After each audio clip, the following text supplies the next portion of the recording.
You've been holding on too tightly, to people, to outcomes, to versions of yourself that no longer exist.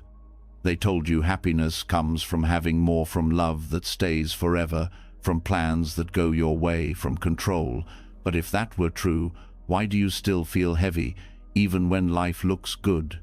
Why does your mind keep spinning at night, searching, gripping, afraid to let go? The truth? What you're really looking for isn't Morit's release. Release from the past, release from fear, release from the pressure to always hold it all together. And that's where Buddhist wisdom begins, not with gaining, but with unclenching. For thousands of years, the Buddha didn't promise riches or power. He offered something deeper, freedom from suffering, not by escaping life, but by changing how we meet it, not by numbing, but by seeing clearly. Tonight, as you lie here, something will soften. You'll start to notice the breath you forgot you were holding, the tension in your body letting go, the thoughts that once felt urgent beginning to pass like clouds. You don't need to chase peace anymore. It's been within you all along, quiet, steady, waiting for your return.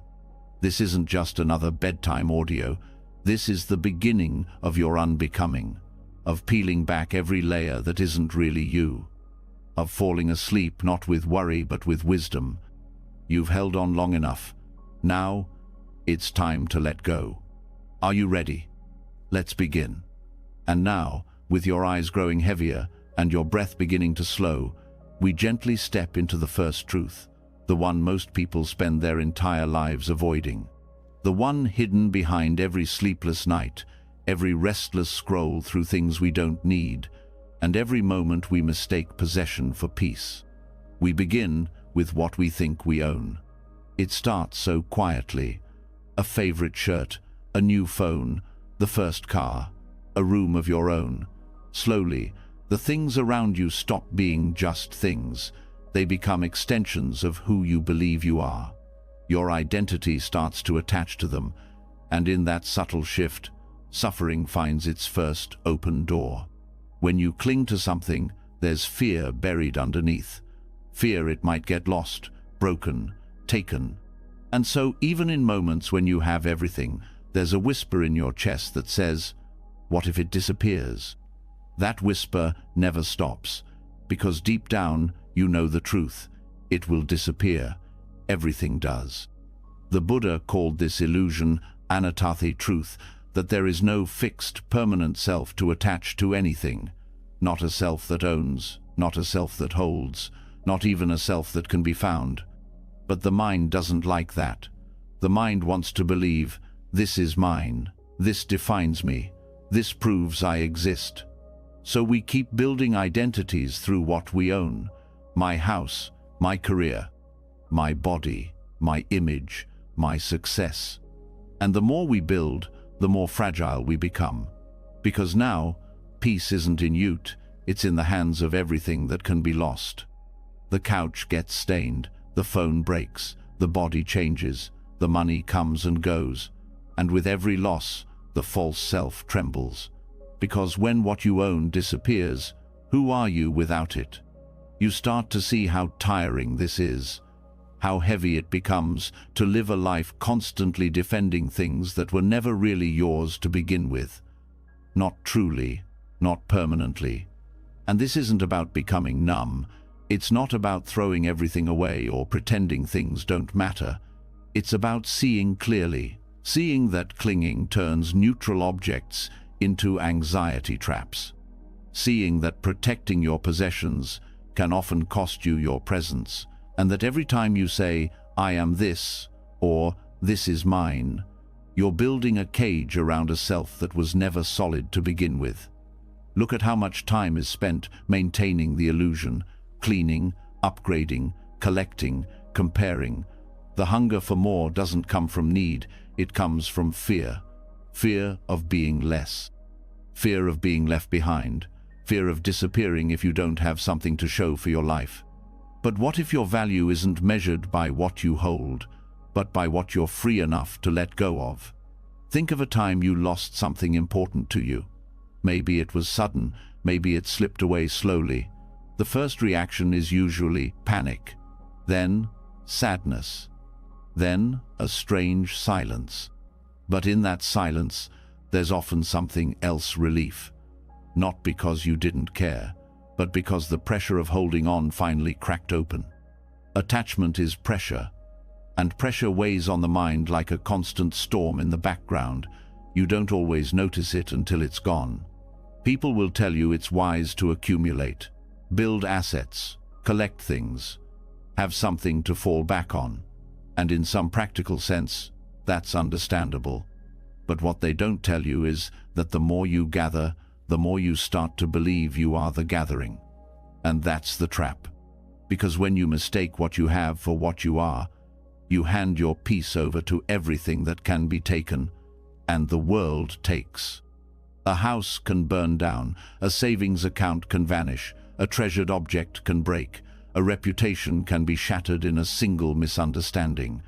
That's not negative thinking, that's just life. The question is, when the breaking happens, are you broken with it? Or can you stand in the middle of the ruins and remember you were never the house, you were never the job, you were never the things?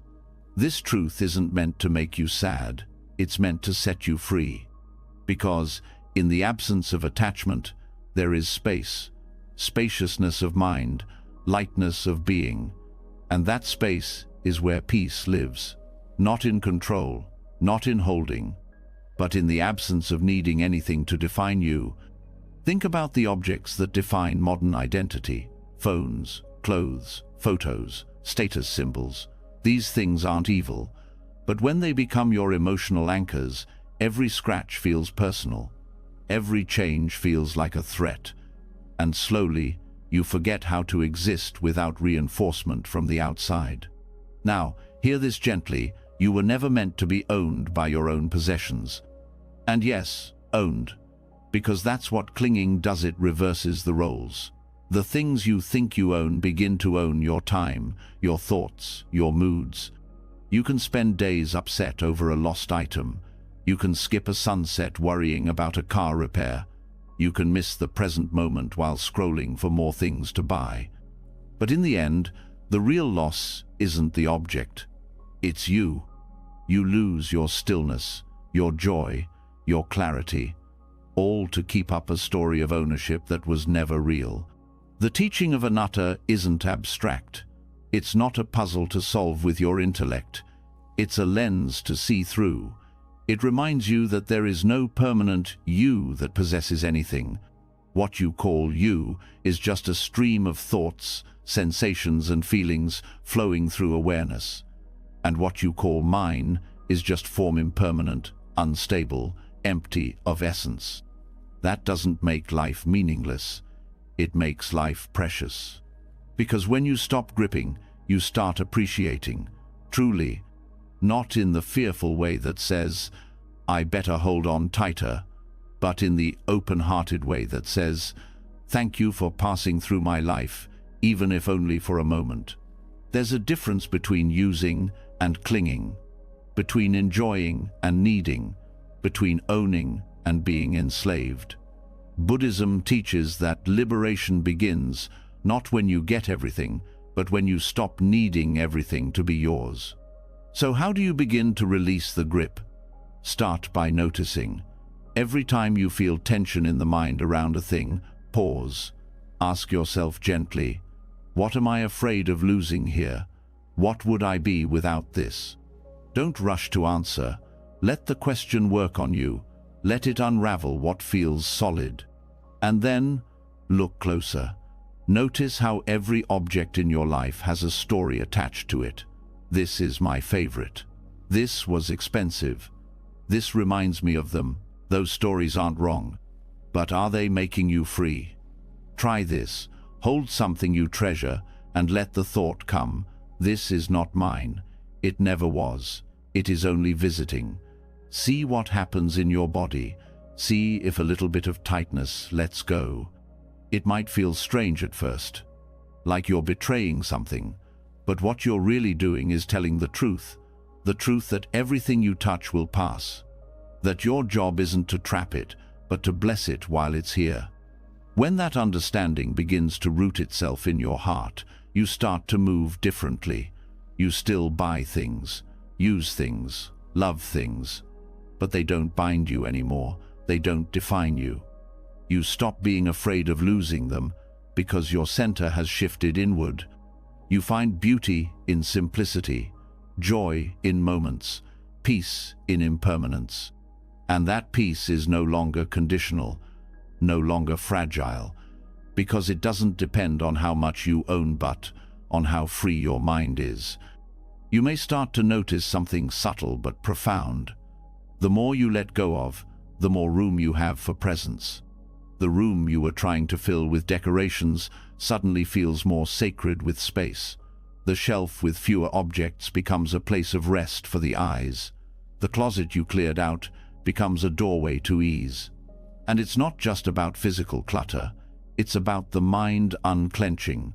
The constant tracking of things quiets down. The comparing fades. The need to prove starts to dissolve. Without knowing it, you begin to return to your natural state, still, spacious, enough. This is the path of inner simplicity, not from denial, but from wisdom. A wisdom that says, you are not your things, you are not your image, you are not the weight of your belongings or the sum of your trophies. You are awareness itself. You are the one who sees it all come and go.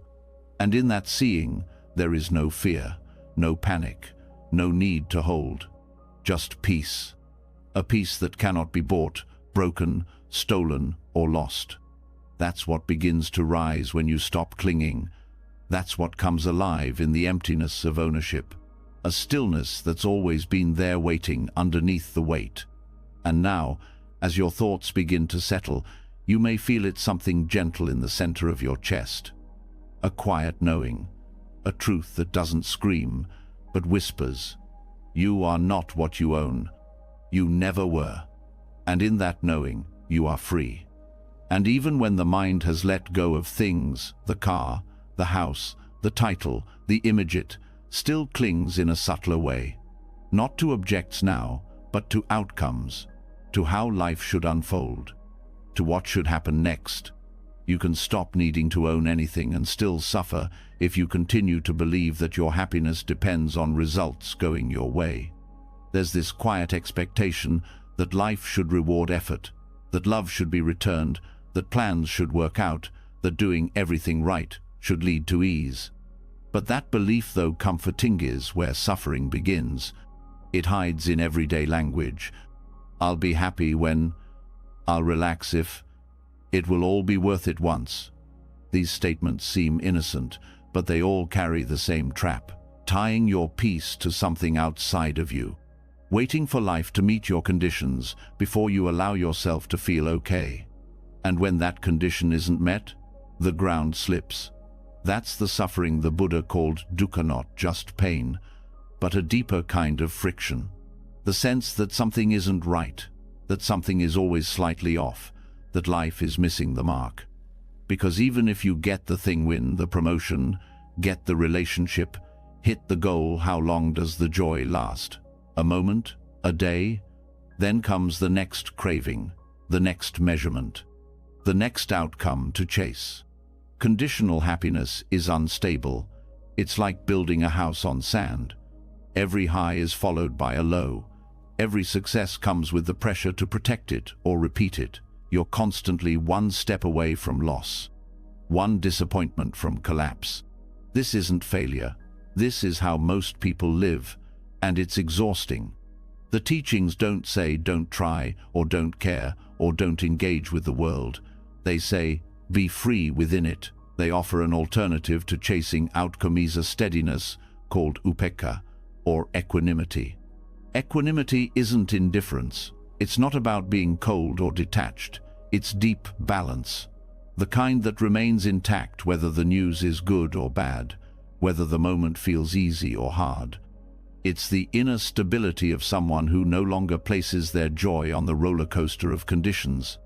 Think of a tree rooted deeply in the earth.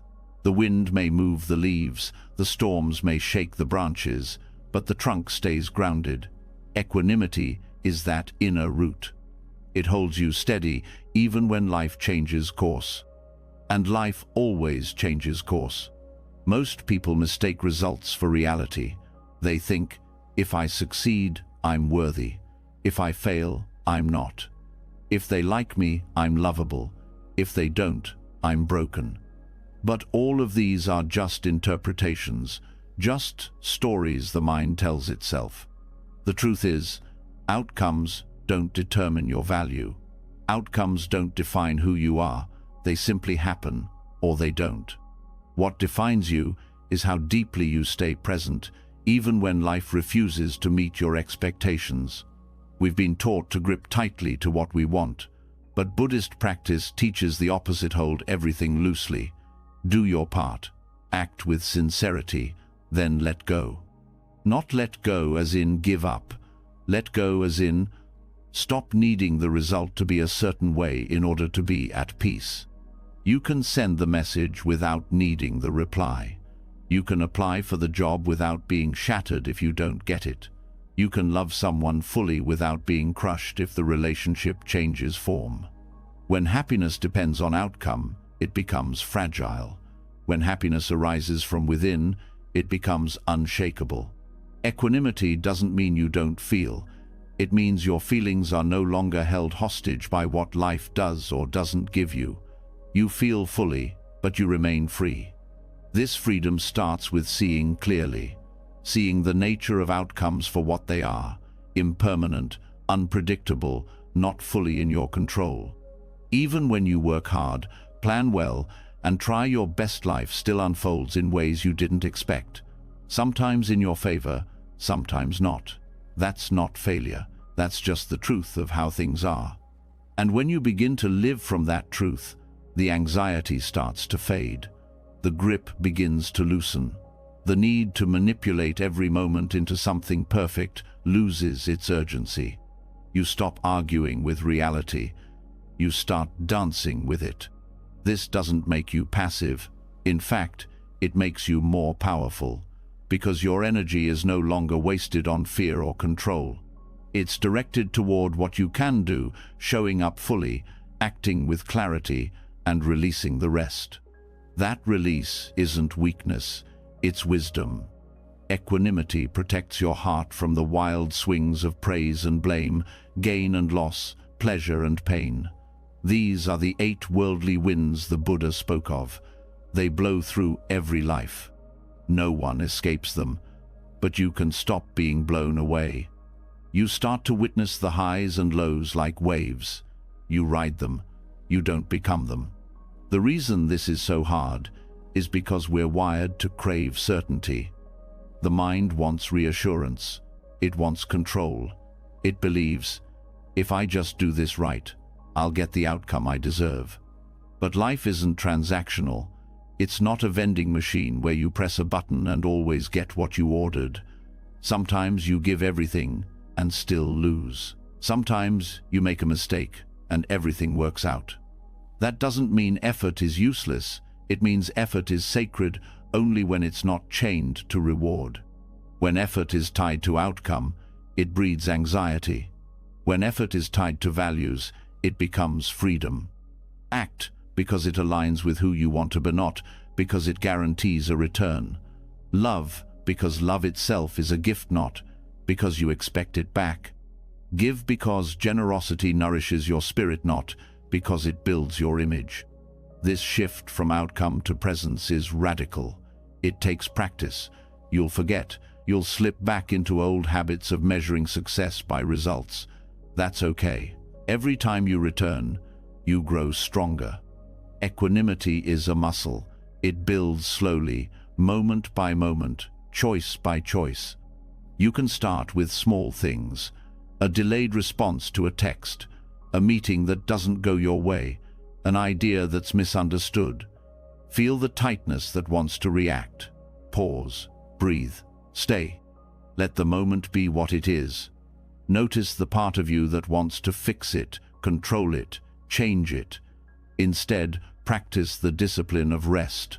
of trust, of letting go without collapse. You'll find that underneath the disappointment is a stillness, a presence that doesn't need anything extra. That presence is your natural state.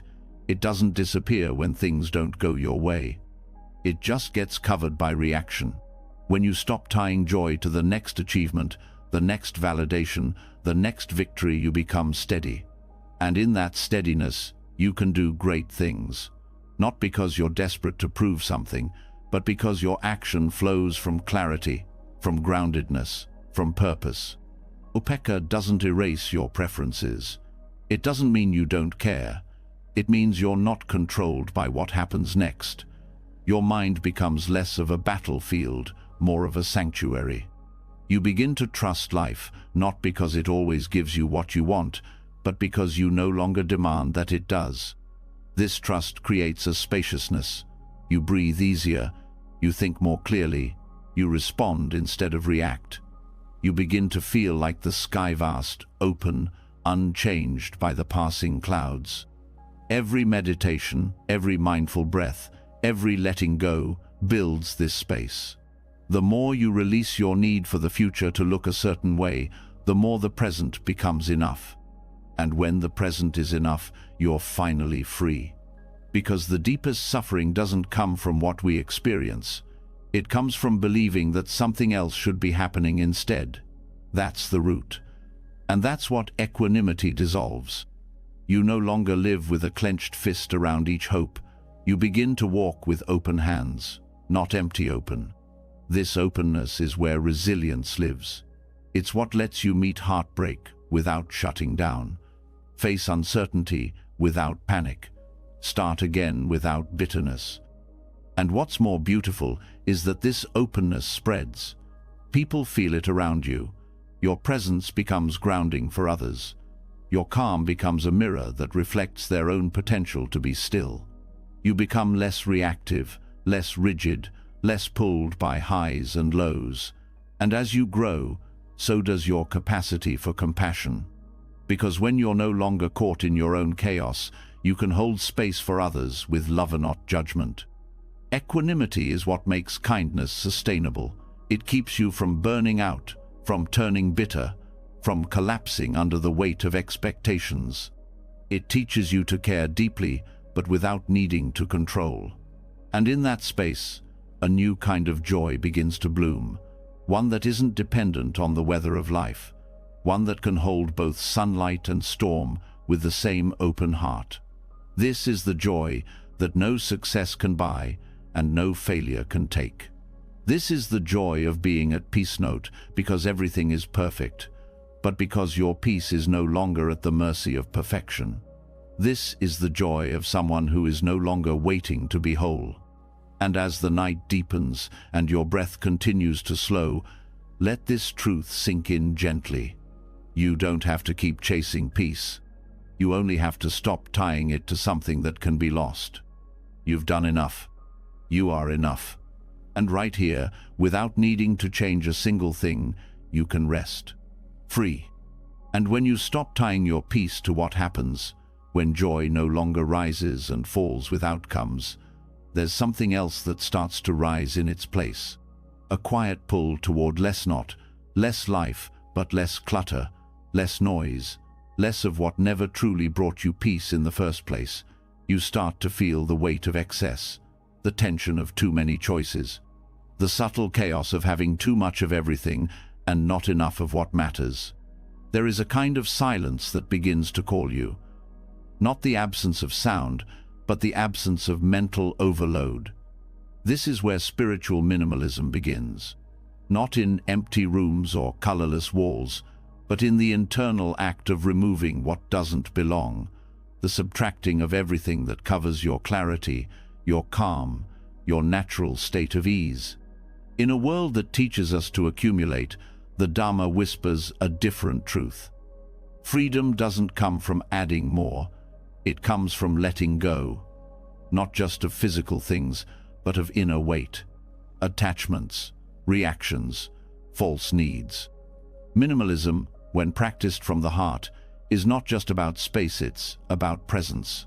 It's about choosing what stays in your life with so much care that what's left becomes sacred. There's no pressure to live with less for the sake of appearance. What matters is how deeply what remains supports your peace. The Buddha lived simply, not as a rejection of the world, but as a full embrace of what really mattered. He understood that every object carried a pull, a possibility of desire, of grasping, of becoming lost in thought. By having little, he could give everything. His simplicity wasn't deprivation, it was precision. And that's the shift this path invites. Not forced austerity, but clarity. To start noticing what brings friction, what weighs down your attention, what pulls your energy into constant maintenance. The practice begins with awareness, sitting quietly and asking, what am I constantly managing? What do I keep around, not because it serves me, but because I'm afraid to let it go? There's a kind of emotional inventory that unfolds. The shirt that no longer fits but carries a memory. The account you scroll without joy. The plan that no longer feels right but keeps you in motion. All of it becomes a mirror reflecting the state of your mind. When you begin to simplify from the inside, you notice a pattern. The less you carry, the more clearly you can feel. The less you own, the more room there is to breathe. The fewer roles you perform, the closer you get to who you really are. Spiritual minimalism asks you to choose peace over clutter, stillness over stimulation, clarity over chaos. Not just in your home, but in your conversations, in your calendar, in your inner dialogue. And the power in this isn't just quiet, it's transformative, because what you remove reveals what you were too distracted to see. Silence brings clarity, emptiness brings insight, stillness uncovers truth. This path doesn't promise ease at first. Letting go brings discomfort. There's a strange ache in surrendering things you once believed you needed, but that ache doesn't last. And beyond it is a lightness that cannot be manufactured. You begin to learn the difference between what is useful and what is simply familiar, between what is meaningful and what is just decoration, between what is truly nourishing and what only numbs. Even attention becomes precious. You realize that every moment you give away to distraction is a moment you cannot get back. So you begin to guard your kimono with hardness, but with reverence. You no longer say yes to everything. You let the quiet speak before the impulse replies. You notice the habits that fill space, but not your soul. The patterns that feel productive, but leave you empty. And it's not about doing nothing. It's about doing the right things with full presence. Cutting through the noise so your actions become pure, focused, alive. This is the elegance of subtraction, not loss but refinement. Spiritual minimalism also helps release the false sense of importance we place on busyness. You begin to see that constantly being in motion is not the same as being alive. That chasing 10 things at once often leads you further away from the one thing that truly matters. So you slow down, not to escape, but to feel, to notice the subtle details of now, the warmth in your chest when you rest, the steadiness in your breath when you don't rush, the way silence is not empty, but full of presence. You start to unlearn the craving for more, not because more is bad, but because more is never enough when it comes from lack. You see that peace doesn't come from the next thing, it comes from the absence of need. Even thought becomes part of this clearing. You notice how much of your mental space is occupied by planning, judging, rehashing. So you start to release stories that no longer help, assumptions that no longer heal. You leave room for not knowing, for resting in the space between answers. This emptiness is not a void, it's a sanctuary. In this space, you stop needing to define yourself with achievements. You stop measuring your worth by what you produce. You stop believing that success means constant accumulation. You begin to feel that the more you remove, the closer you get to something sacred, not something outside of you, something you've carried all along, but couldn't hear over the noise. Even speech becomes more intentional. You don't talk just to fill silence. You listen, you pause, you speak when it matters, and your words begin to carry more weight, more heart, more clarity. Relationships become simpler too, not shallow real. You let go of performative connection. You let go of obligations rooted in guilt. You make room for people who bring stillness, not drama. Love that calms, not love that burns. And with this, you stop fearing solitude. Because now, you're no longer surrounded by things that echo your loneliness.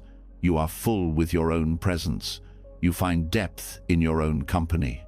Spiritual minimalism isn't a rule, it's a return to what was always true before the world convinced you otherwise. It allows joy to arise from simple things: a clean room, a single warm meal, a quiet morning. You stop needing more because you finally feel the fullness of enough. And this feeling, it's not something you chase. It grows quietly in the space you make for it. The more you let go, the more clearly it reveals itself. You also begin to trust that what's meant for you doesn't need to be held so tightly. You don't cling out of fear. You open your hands, and what stays, stays.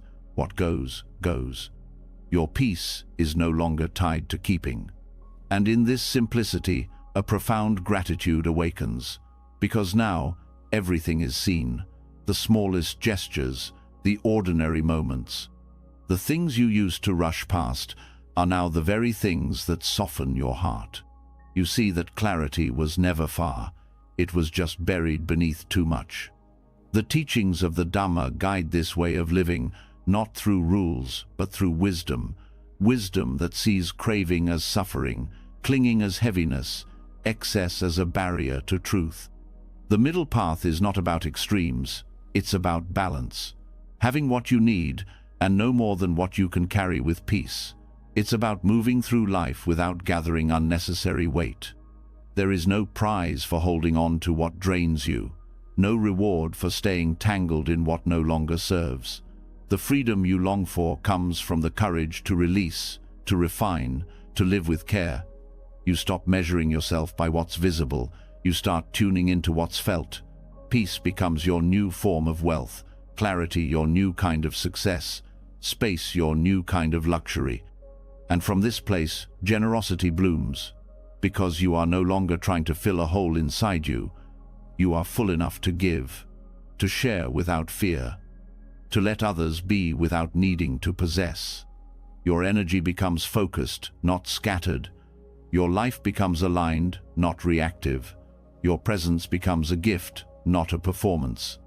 All of this begins when you choose less. Not from lack, but from deep, inner knowing. The knowing that in letting go, you are not losing. You are coming home. And as your breath softens and your mind grows quiet, allow this truth to settle in your bones. You are not what you own. You are not what you accumulate.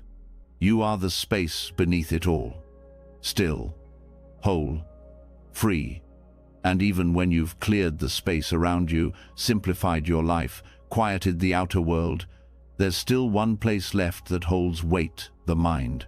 The deepest clutter isn't on your shelves. It lives in your self-image, in the silent, heavy expectations you carry about who you're supposed to be. The most exhausting things we hold on to aren't objects or plans.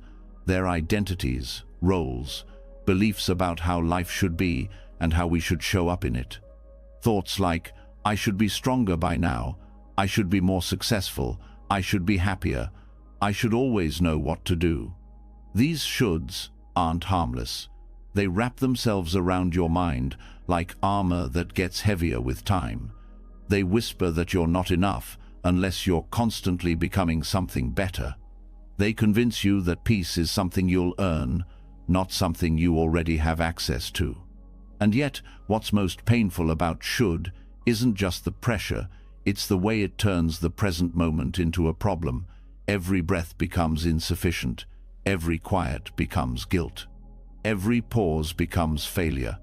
This is what happens when your identity becomes rigid, when your self-narrative is so tightly defined that there's no space left to simply be. You wake up each day already in a race against your own expectations. You measure your worth by how closely your current self matches the version of you you think you should be. The Buddha taught that clinging to identity is one of the deepest forms of suffering, because when you believe you are your story, every shift feels like loss, every failure feels like collapse. Every change threatens the person you think you need to be in order to be loved, respected, safe. But who wrote these rules? Where did these shoulds come from? They weren't born in silence. They were shaped by culture, by memory, by comparison, layered on over time until you forgot they were optional. Until you believed them so completely that you started treating them like facts. And yet, when you look closely, you start to see cracks in the story. Moments where your truth didn't match the narrative, feelings that didn't fit the role. A tug in your chest that said, there has to be another way to live. This is where mindfulness becomes powerful, not just as a practice, but as a path to freedom. Because mindfulness allows you to see your thoughts without becoming them. It lets you witness the shoulds arise without following them blindly. When a thought appears, I should be better at this by now, you learn to pause, to notice, to ask, who says? You begin to recognize that thoughts are not commands, that beliefs are not truths, that identities are not prisons unless you lock the door from the inside. As you stay present with what's actually happening, rather than comparing it to what should be, you soften. You stop resisting the moment and start relating to it. And from that relationship, peace grows. Letting go of should is not about becoming passive or careless. It's about stepping out of the war with yourself. It's about no longer seeing your growth as a constant correction, but as a natural unfolding. When you stop defining yourself by fixed roles, the strong one, the successful one, the kind one, you give yourself permission to be real, to be messy, to be fully alive. You no longer need to perform your worth. You simply return to it. And in that return, there's healing. Because so much of your pain wasn't from what happened, it was from what you told yourself should have happened instead. From the version of life you built in your head that never quite matched the life in front of you. This is where inner conflict fades. When you no longer argue with reality.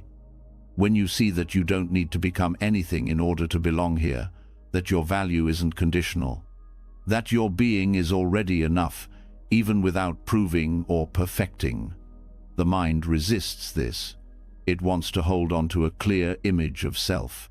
But clarity doesn't always come from definition. Sometimes it comes from dropping the labels altogether. From being willing to exist in between identities, in the openness of not knowing. The ideal self is always just out of reach. It's shaped by dreams and fears. It promises happiness but often delivers anxiety. Because the more you chase it, the more you feel like who you are now isn't good enough. But mindfulness invites you into the now, not as a place to fix, but as a place to meet yourself honestly. It reveals that peace doesn't come from reaching your ideal. It comes from letting go of the need to arrive. You begin to understand that who you are is not a fixed point. You are a process, a stream of experiences, a changing dance of body, thoughts, feelings, and consciousness. The more you try to freeze that into a solid self, the more tension you create.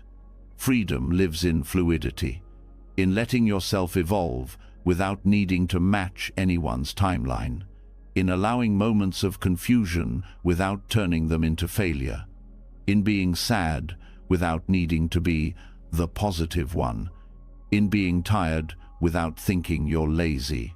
This is the practice of deep compassion, not the kind you offer to others while staying hard on yourself, the kind that looks at your own heart and says, you don't need to be more than this to be worthy. That kind of compassion dissolves the shoulds.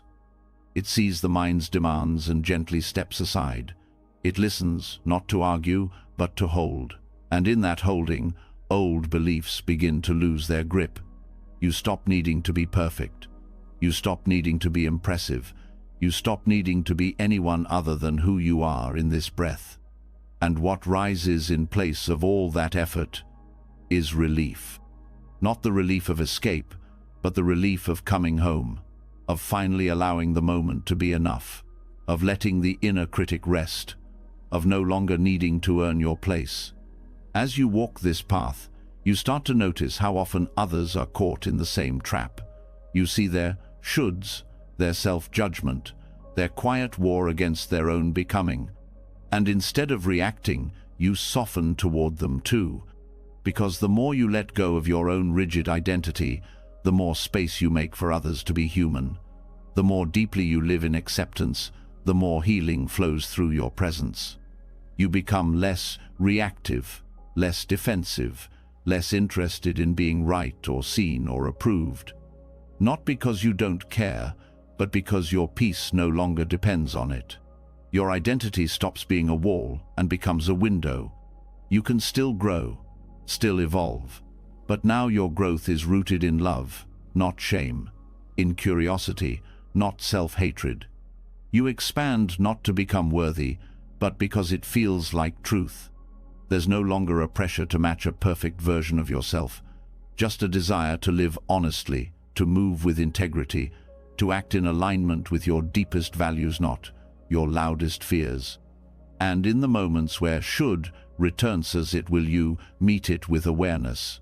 You don't push it away, you don't judge it, you just see it clearly and respond with care. That's how healing happens. Not all at once, but breath by breath, not by erasing the mind's stories, but by no longer believing them so blindly. Eventually, your identity becomes light, flexible, a set of clothes you can change, not a skin you're trapped inside. You hold it all loosely, the roles, the goals, the names. You know they're useful, but not ultimate. You no longer confuse the mask for the face. You no longer confuse your thoughts with truth. You no longer confuse becoming with worthiness. And in that clarity, peace settles in your chest like a deep exhale.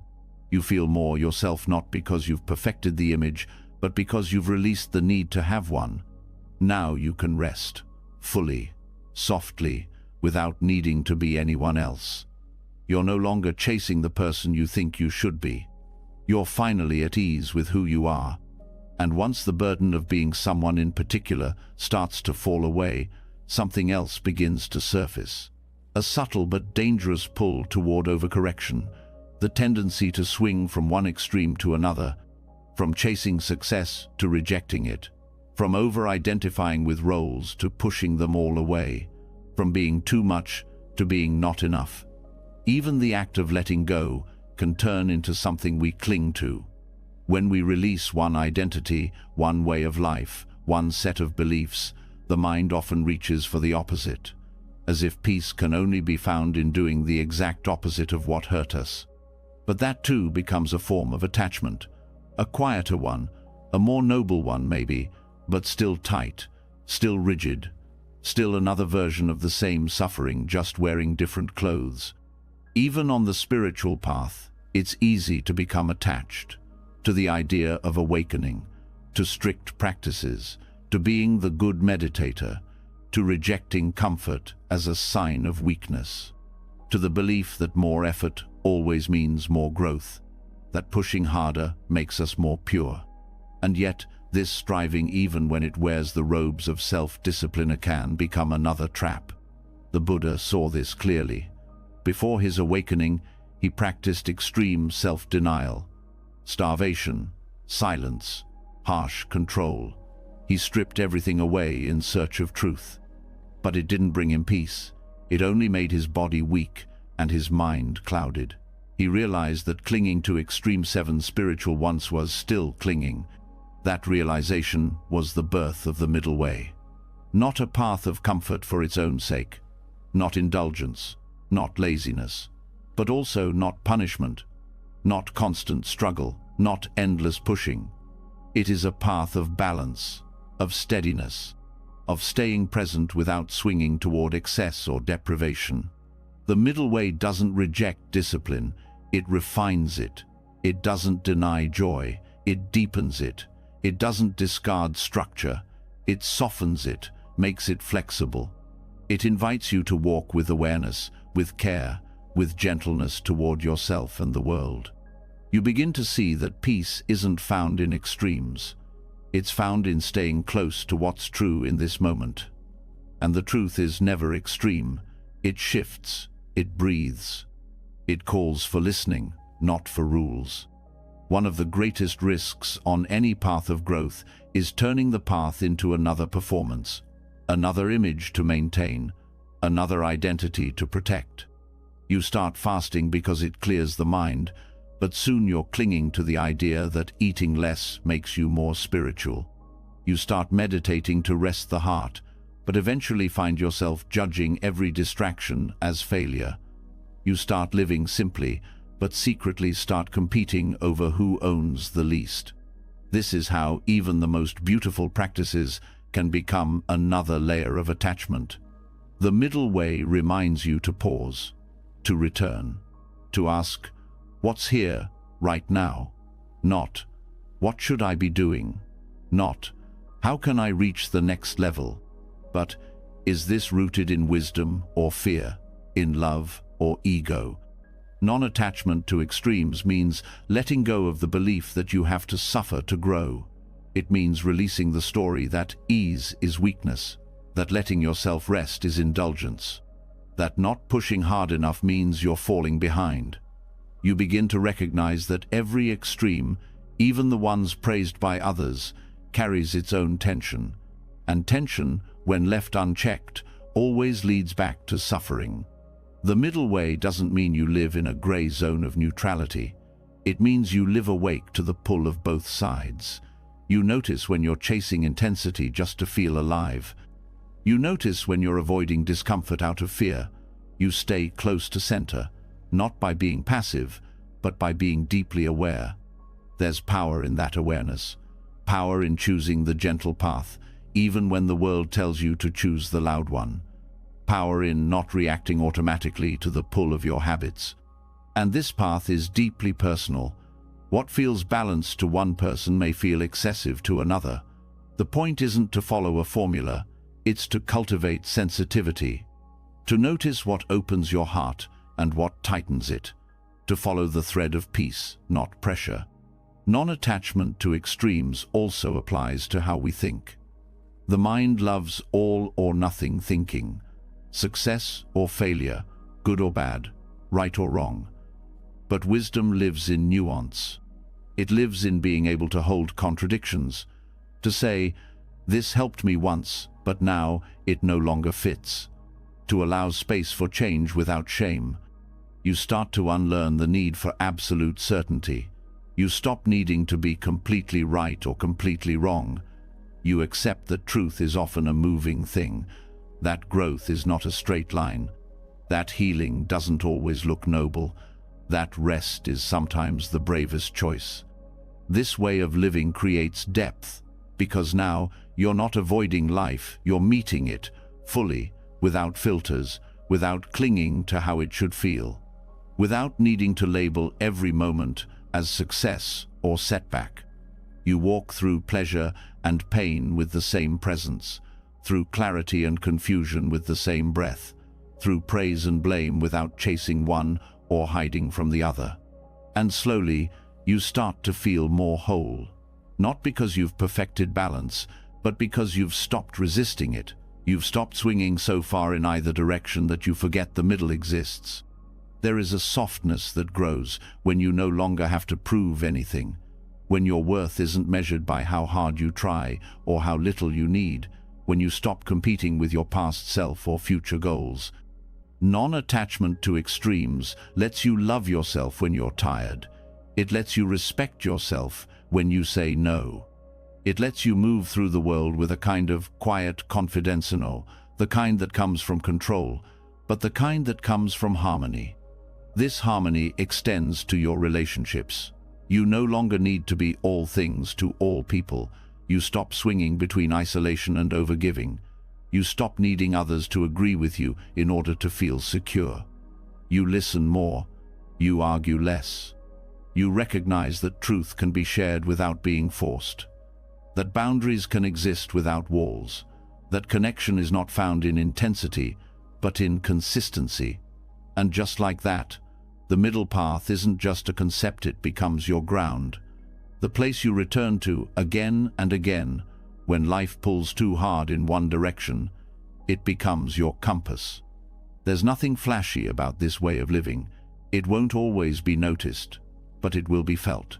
In the way your nervous system settles, in the way your breath deepens, in the way your mind softens. You'll know you're on this path when peace stops being a goal and starts being your default. When you stop looking for signs that you're doing it right and start trusting how it feels. The mind may still reach for extremes. That's its nature. But now, you have a deeper intelligence guiding you, the part of you that remembers how balance feels, how clear the sky is after the storm of striving fades. You don't need to be the most disciplined, or the most surrendered, or the most enlightened. You just need to be honest enough to see when you're clinging again, brave enough to return to center. And that returning, that's the practice, not perfection, just returning, over and over, with patience, with care, with love. No extremes, no drama, just presence, just now. And as your thoughts settle, as your body softens, let this balance carry you.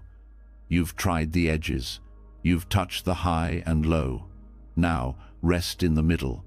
Here is where you begin to remember the quiet power of enough. And when you begin to walk the path of balance, of letting go of extremes, of not needing life to be either perfect or broken, you arrive at a quieter truth that has always been there beneath every moment. That everything changes, that nothing, not even the most beautiful feeling or the most painful experience, can stay the same. And somehow, even knowing this, we still hold on. We hold on to people as if they won't change. We hold on to moments as if they'll freeze in time. We hold on to versions of ourselves that no longer exist. And when change inevitably arrives, it feels like loss, like betrayal, like something precious has been stolen. But what if the problem wasn't the change itself? What if the suffering came from pretending things could stay still? This is where the teaching of impermanence, anicca, becomes not just a concept, but a path to freedom. Anicca isn't abstract. It's not something you have to believe in. It's already happening, everywhere. Your breath rises and falls. Your thoughts appear and dissolve. Your body ages, second by second. Emotions bloom and fade.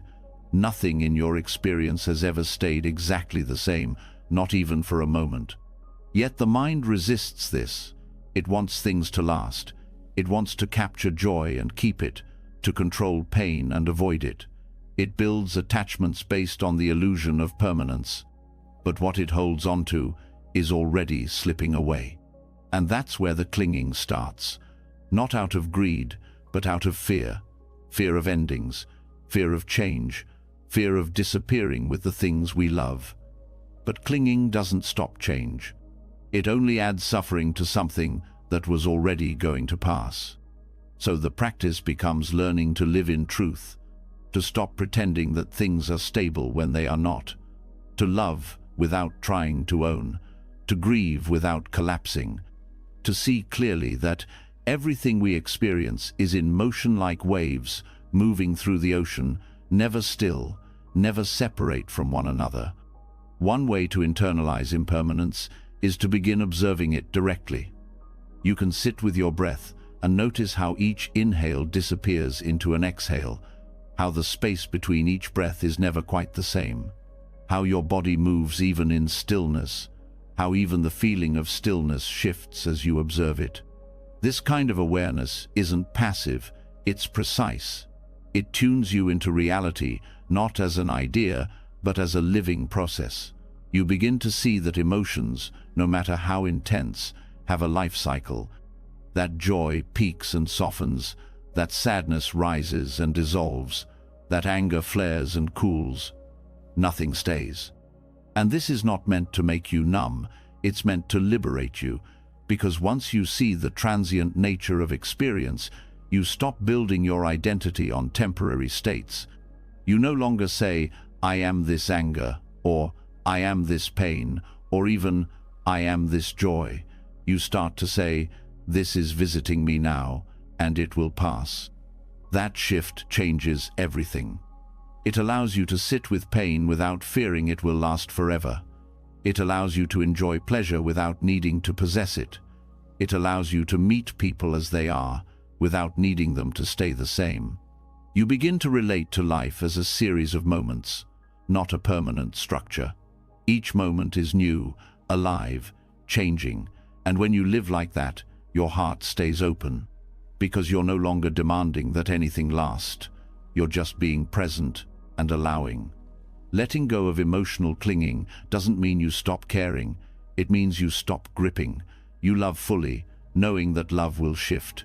You celebrate, knowing the celebration will end. You mourn, knowing the grief will soften. You participate in life without needing it to give you guarantees. This makes space for real compassion, because now you don't have to fix or hold on to anyone's story. You can be with others in their pain, knowing it won't define them. You can forgive, knowing people change. You can trust in the unfolding, even when it's uncertain. And in yourself, you can forgive your past. You can let go of guilt that no longer helps. You can stop carrying old identities like baggage you forgot to put down, because now you see that even your most deeply held beliefs about who you are temporary. You are not the sadness you once felt. You are not the mistakes you once made. You are not bound to your history.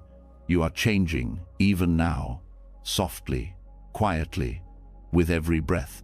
There is also a deeper truth to impermanence. The things you fear losing were never truly yours. The people you love are not possessions. The experiences you cherish are not property. They passed through your life, touched you, moved you, and now they live in memory. And memory, too, shifts. This can feel heartbreaking at first, but over time, it becomes a kind of relief, because now you're no longer responsible for keeping the past alive. You're free to meet life where it is, instead of where it was. This creates a kind of emotional maturity. You stop needing people to stay the same in order to love them. You stop resenting change. You start to respect impermanence not as a thief, but as a teacher.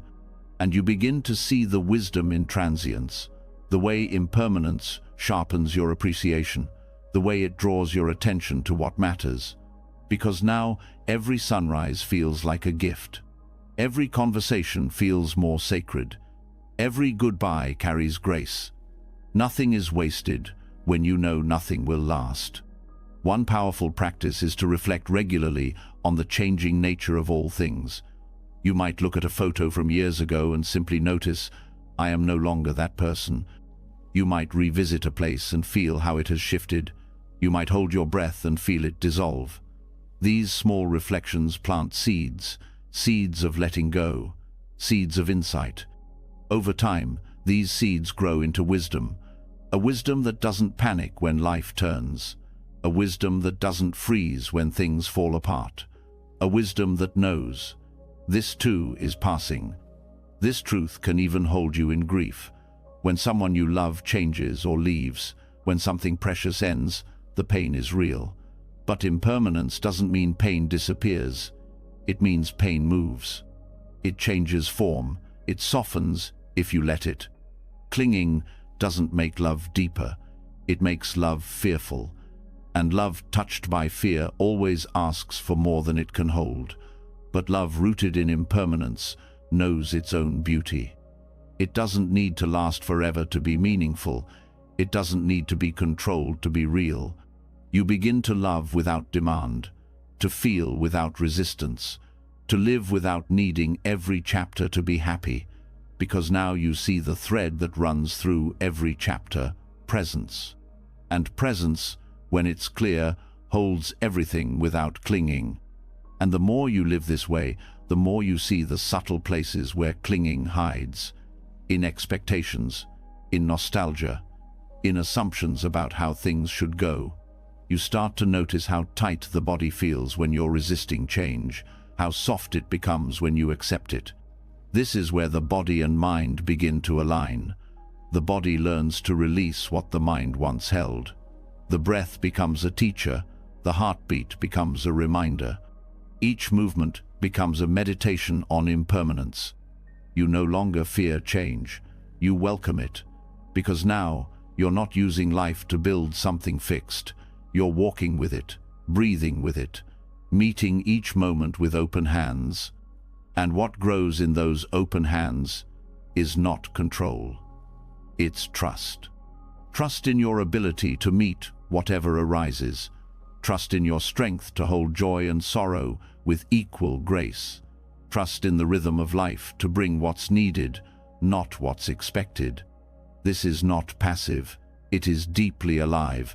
It lets you feel everything, fully, without getting trapped, without needing to freeze time. Because now you see clearly, everything you tried to hold on to was already moving. Every experience was already fading. Every relationship was already shifting. And that's not failure. That's the nature of all things. So instead of fighting it, you soften toward it. Instead of clinging, you bow. And in that bow, you are not weak. You are finally free. Free to feel without drowning. Free to remember without grasping. Free to love without fear. Free to be here without needing anything to stay. Because now you know, the present moment is not permanent, but it is precious. And that's enough. That's more than enough. And once the truth of impermanence is felt, not just in theory, but in the heart, when you no longer expect people, feelings, or moments to stay unchanged, new question arises quietly from within. How do you love in a world where everything moves? How do you give yourself fully to others, knowing nothing lasts? How do you offer your heart without trying to trap time or demand return? This is where compassion begins to mature. It shifts from desire to presence, from clinging to offering, from needing someone to complete you, to allowing them to simply be. Love that depends on holding tightly is love built on fear. Fear of loss, of abandonment, of change. But fear makes the heart narrow. It makes love conditional. It says, I'll love you as long as you stay the same, as long as you make me feel safe, as long as you choose me back. That's not compassion, that's possession wearing a softer name. The Buddha's teaching on meta-loving kindness is not about romantic drama or emotional dependence. It is a quiet, steady warmth extended to all beings, without exception. It does not ask for recognition or repayment. It does not attach to outcome. It wishes for the happiness of others simply because they exist.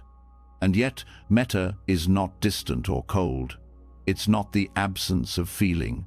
It is love purified of craving, love that doesn't need to hold anything to feel full, love that does not collapse when it is not returned, because metta arises from within, not from need, but from understanding. This kind of love feels unfamiliar at first. Most of us have been taught that loving deeply means needing deeply, that if we don't ache when someone leaves, we didn't love them enough. That intensity means sincerity. But real love is not intensity. Real love is consistency, spaciousness, clarity, a willingness to be present with someone without trying to control the story. You can love someone deeply without attaching your identity to them, without building your future around their presence, without making their choices about you. This does not make the love smaller. It makes it more stable, and it allows the other person to breathe. Love with attachment says, I need you to behave a certain way so I can feel secure. Metta says, may you be free even if your path leads you away from me. This kind of love is not easy, but it is freeing. It is what transforms love from a contract into a gift. In practice, It begins with noticing the expectations you place on the people you love. Whether spoken or silent, these expectations often carry conditions. If they care, they'll reach out. If they really love me, they'll change. If I matter, they'll stay. These thoughts don't create closeness. They create tension. They build walls. They confuse love with control. Letting go of these conditions doesn't mean you accept harm. It doesn't mean you allow yourself to be mistreated or forgotten. It means you recognize that you can care deeply for someone and still respect their freedom. That you can create space for them to grow in directions you didn't plan. That their journey is not yours to write. The most powerful form of love allows others to be themselves without shrinking to fit your needs or stretching beyond their limits. And in that same breath, it allows you to do the same. Metta does not dissolve healthy boundaries. It strengthens them, because when you love without clinging, you are no longer afraid to say no. You are no longer afraid to walk away if respect is missing. You are no longer shaped by someone else's emotions. You meet them where they are, not where you wish they'd be. And you do this not with bitterness, but with calm. The mind may resist. It may say, "But this feels distant, like I don't care." But look closer, you do care. You care enough to stop making someone else responsible for your happiness. You care enough to stop demanding that their presence make up for your fear of being alone. This is how self-love and compassion for others begin to meet. You stop needing another person to fill the emptiness inside you, because you've made space within yourself to hold your own emotions.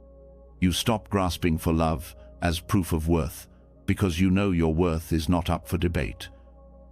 And from this place, love flows more easily, more honestly, more gently. You can say, "I love you," without needing to hear it back. You can give attention without needing it returned in the same form. You can show up fully without checking how the other person is measuring your value. Because now, your love is not a negotiation, it is a reflection of your clarity. This does not make you passive in relationships. It makes you steady. It helps you see clearly when love is mutual and respectful, and when it's time to let go. It prevents you from staying in something that is hurting you, just because you once felt safe. Non-clinging love creates resilience. It allows your heart to open without fear of breaking. It teaches you to stay present, to appreciate what is here now, without demanding that it stay forever. And if it leaves, you grieve, you feel, but you do not collapse, because you were never trying to own something that could never be owned. This also applies to those who are gone, to people who have passed, to relationships that have ended, to connections that faded. You can still love them, but now that love is free of weight, it doesn't trap you in memory. It honors what was, without needing to recreate it. You begin to love not because someone completes you, but because your heart is open. You begin to love not to be needed, but to be present. You begin to love without fear of losing, because your peace is not dependent on anyone staying. Metta, when practiced deeply, becomes a kind of refuge, a home you carry inside. A warmth that doesn't fade just because someone leaves or changes. It's not fragile because it isn't based on agreement. It's based on understanding that every being suffers, hopes, loves, and longs just like you. And when you see that, your love becomes vast. It includes strangers. It includes people who have hurt you. It includes yourself, especially when you forget everything you've just read. This is not softness that makes you weak. It is strength born from the absence of fear. You become someone who can hold others without needing to hold on to them. You can share joy without fear of its ending. You can sit in silence with someone and feel full. This is how compassion becomes unconditional, not because you're above human emotion, but because you are more present with it. You see that the attempt to possess love is what makes it disappear. That love grows in freedom, not in control. This kind of love doesn't need constant proof. It doesn't need to be loud. It doesn't need to be explained. It is steady. like the ground beneath your feet, like the breath that keeps you alive without needing to be noticed. And in this steadiness, you find a new kind of security, not one built on promises, but on presence, not on labels, but on care, not on fear, but on truth. The more you rest in this kind of compassion, the less you feel lonely, even when you're alone. The less you chase affection, because you are no longer empty. The less you fear being forgotten, because you have remembered your own fullness. This does not mean you stop loving. It means you start loving more fully. It does not mean you disconnect. It means you stop confusing merging with connection. It does not mean you give less. It means you give freely. You begin to understand that love is not something you get. It's something you are. It's something you live. It's something you choose again and again, not because you have to, but because it's who you are becoming. A heart that no longer fears letting go is a heart that can truly hold. And as this night deepens and you soften into yourself, let this truth settle without effort. You can love without needing to possess. You can care without needing to control. You can give without needing to keep. You are safe to love freely. You are safe to let love move. You are safe because your peace is no longer in someone else's hands. And when love is finally freed from clinging, when it no longer wraps around another with fear, when it opens and softens instead of holding tight, something else begins to rise into view. The weight of what has already happened, the memories that tug at the mind, the echoes of past choices, old versions of yourself, moments you wish had gone differently. Even without realizing it, you're still holding on to what no longer exists, expecting it to give answers, identity, or closure. This is where suffering continues to hide not in what's happening, but in what has already passed. The past, as the Buddha taught, is a mental construct. What once existed is gone. It cannot be revisited, touched, or fixed. Yet the mind plays it again and again, hoping repetition will bring relief. It becomes attached to memories, as if they were still real, still alive, still able to be changed. Regret is the signal that something is being clung to. It often arises not because the past was painful, but because there's still a belief that it should have gone another way, that there was a better version, a different choice, a different you. And so the mind keeps revisiting it, layering new thoughts over old experiences, trying to reshape something that no longer exists. This is where the teaching of momentariness, Kanikavada, becomes deeply important. It reveals that what we call a moment is not a fixed point in time. It is a rapid arising and passing. Everything form, feeling, perception, thought, consciousness arises and dissolves faster than we can hold. The past isn't behind you, it's already gone before you noticed it. Every thought, every feeling, every impression, every identity is constantly breaking down and reforming. There is no permanent piece of the past you can go back to. There is only memory, which is happening now. And memory is not fact. It is shaped by interpretation, emotion, and repetition. It shifts each time it is recalled. So what are we really holding on to when we hold on to the past? We're holding on to the story we built around what happened. The version that says, I was wrong, they were wrong, this should not have happened, I should have done more. But those stories are happening now. They are not the past. They are the present mind replaying images it believes are still relevant. Clinging to the past also shapes identity. You begin to say, this is who I am because of what happened. You become your trauma, your mistake, your history. But the truth is, the version of you that lived that moment is gone, just like the moment itself. There is no stable thread connecting then to now, only memory and belief. To see this clearly is to begin to free yourself. You start by noticing how the mind returns to certain memories again and again, the places it gets stuck, the emotions it repeats. Noticing doesn't mean suppressing.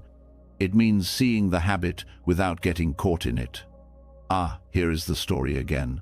That simple noticing creates space. You can begin to ask, softly, what am I trying to resolve by going back? What do I think I'll find if I keep reviewing this? Often, the answer is validation, or control, or clarity. But those things don't come from the past.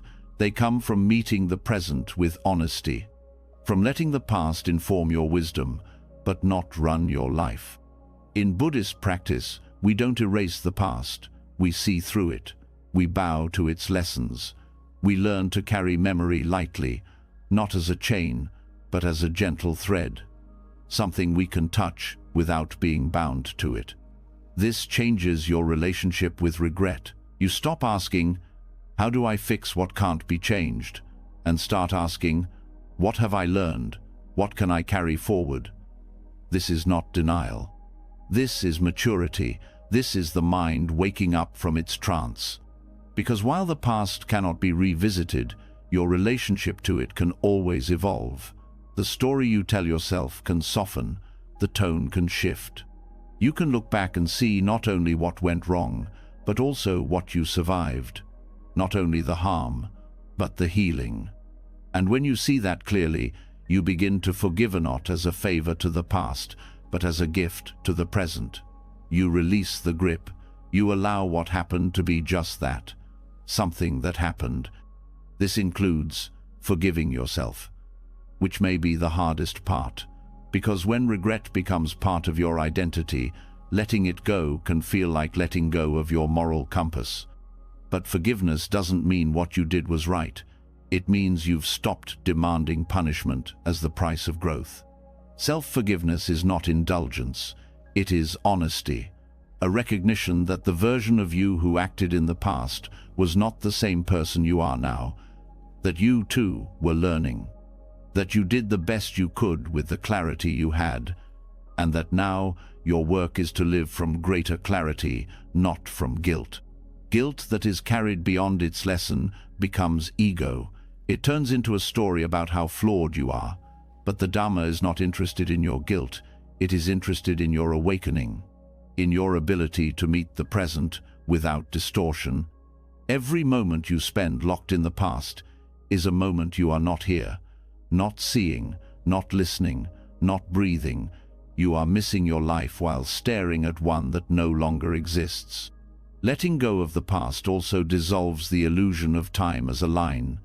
In deep awareness, you see that time is not a straight path from then to now to later. It is a collection of ever unfolding moments, each one complete in itself. And when you live this way, you no longer seek resolution in the future. You no longer need closure from a person who won't return. You no longer wait for the perfect moment to feel free. You realize the only moment you can ever touch is this one.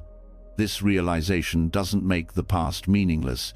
It makes it sacred, because it taught you something, and now it has done its job. It can rest. To support this letting go, Buddhist practice invites reflection on impermanence, death, and the changing nature of self. Contemplating death doesn't create fear, it creates clarity. It helps you see that life is too short to carry old stories, that every breath is a chance to begin again. You can also work directly with the body. Notice where past memories show up as tightness, where regret sits as heaviness. Breathe into those places. Let the body tell the truth that the mind avoids. The truth that pain passes when you stop feeding it. There is no timeline for this release. There is only presence, returning again and again to what's here, to what is still alive, to what wants to be felt now, not replayed, but acknowledged. This presence is your anchor, your temple, your freedom. And the more you return to it, the less you need the past to be different. The less you need your younger self to have known better. The less you need to make sense of everything, because you are no longer living backward. You are no longer trying to fix a shadow. You are here, with breath, with awareness, with enough space inside you to hold both memory and possibility without being ruled by either. And in that space, you can finally rest, not because everything is resolved, but because you are no longer trying to resolve what cannot be undone. You are walking forward, not because you forgot the past, but because you've stopped trying to return to it. And the present, for the first time, feels like home. And once the past no longer defines you, once regret no longer shapes your choices, and the need to rewrite old stories begins to dissolve, another form of attachment quietly steps forward, the longing for what hasn't happened yet, the dreams not yet fulfilled, the craving for a better version of tomorrow, not the memory of what was, but the pull of what could be. It's easy to miss because it often feels like motivation, like optimism, like vision. But beneath the surface, a constant reaching takes hold, a restless hunger for outcomes, achievements, relationships, status, stability. The mind says, "I'll be okay when," and suddenly, peace becomes a reward you never quite earn. This is the subtle weight of future fantasies. They begin early, with plans and hopes and goals that sound innocent enough. But over time, these thoughts become identities. You're no longer just walking forward, you're measuring every step by how close it gets you to your imagined ending. And when life doesn't match the picture, disappointment quietly builds. In the Dhamma, craving isn't always loud. Sometimes it hides in beautiful places. It hides in hope, in plans, in ambition. These aren't problems by themselves. But when they turn into conditions for happiness, they begin to create suffering. The Buddha spoke not against effort, but against grasping. Wanting is not the issue, it's the mental tightness around that wanting. The belief that without what's next, what is here is not enough. That belief becomes a prison, and the more you believe it, the more you live for a future that never arrives. The mind clings to visions of the future, the same way it clings to the past. It projects images, creates timelines, builds expectations. It rehearses success. It anticipates joy. And while that might feel inspiring, it also traps you in comparison. Every moment becomes a checkpoint. Every task becomes a means to an end. You stop living for the experience itself and start living for what you think it might bring. This future-focused thinking is not always obvious. It can look like daydreaming, or over-planning, or constantly working without rest. But inside, there's an anxious rhythm and urgency that keeps whispering, "Not yet, just a little further, just a little more." Meditation reveals this clearly. Sit still and notice how quickly the mind jumps ahead. What will I do after this? What comes tomorrow? What if things don't go the way I want? The mind creates entire realities that have not happened, and the body reacts as if they are already real. This is why Buddhist practice places so much emphasis on presence, not as a concept, but as a lived discipline. It teaches you to bring the mind back, to anchor it in the breath, in the body, in what can be touched and seen and heard right now. Letting go of the future doesn't mean abandoning all direction. It means loosening your grip. It means setting intentions without turning them into ultimatums, acting without chaining your peace to results. You begin to work from presence, not for reward. You begin to trust the process, not just the outcome. You stop needing every path to lead somewhere specific. You walk because the walking is enough. This creates a quiet freedom, the freedom to act without stress, to care without panic, to pursue without pressure. Because now, your sense of self is not tied to whether or not the future agrees with your plan. And this frees your energy. It softens your need to prove. It quiets the voice that says you're falling behind. You begin to see that the future is not a real place.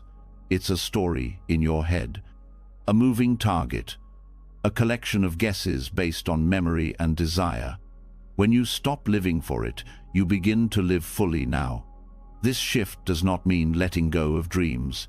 It means no longer needing them to validate your worth. It means seeing clearly that fulfillment is not a place you arrive at, is a state of mind available now, if you stop resisting this moment. The practice is simple. but not easy. You notice the future thoughts arise. You see the craving for what's next, and you bring the attention back not with frustration, but with patience. You say to yourself, "This breath is enough." Over time, those words stop being a technique and start being true. You also begin to notice how much fear the future holds. Fear of failure, fear of uncertainty, fear of missing out. These fears don't go away by controlling outcomes. They dissolve through presence.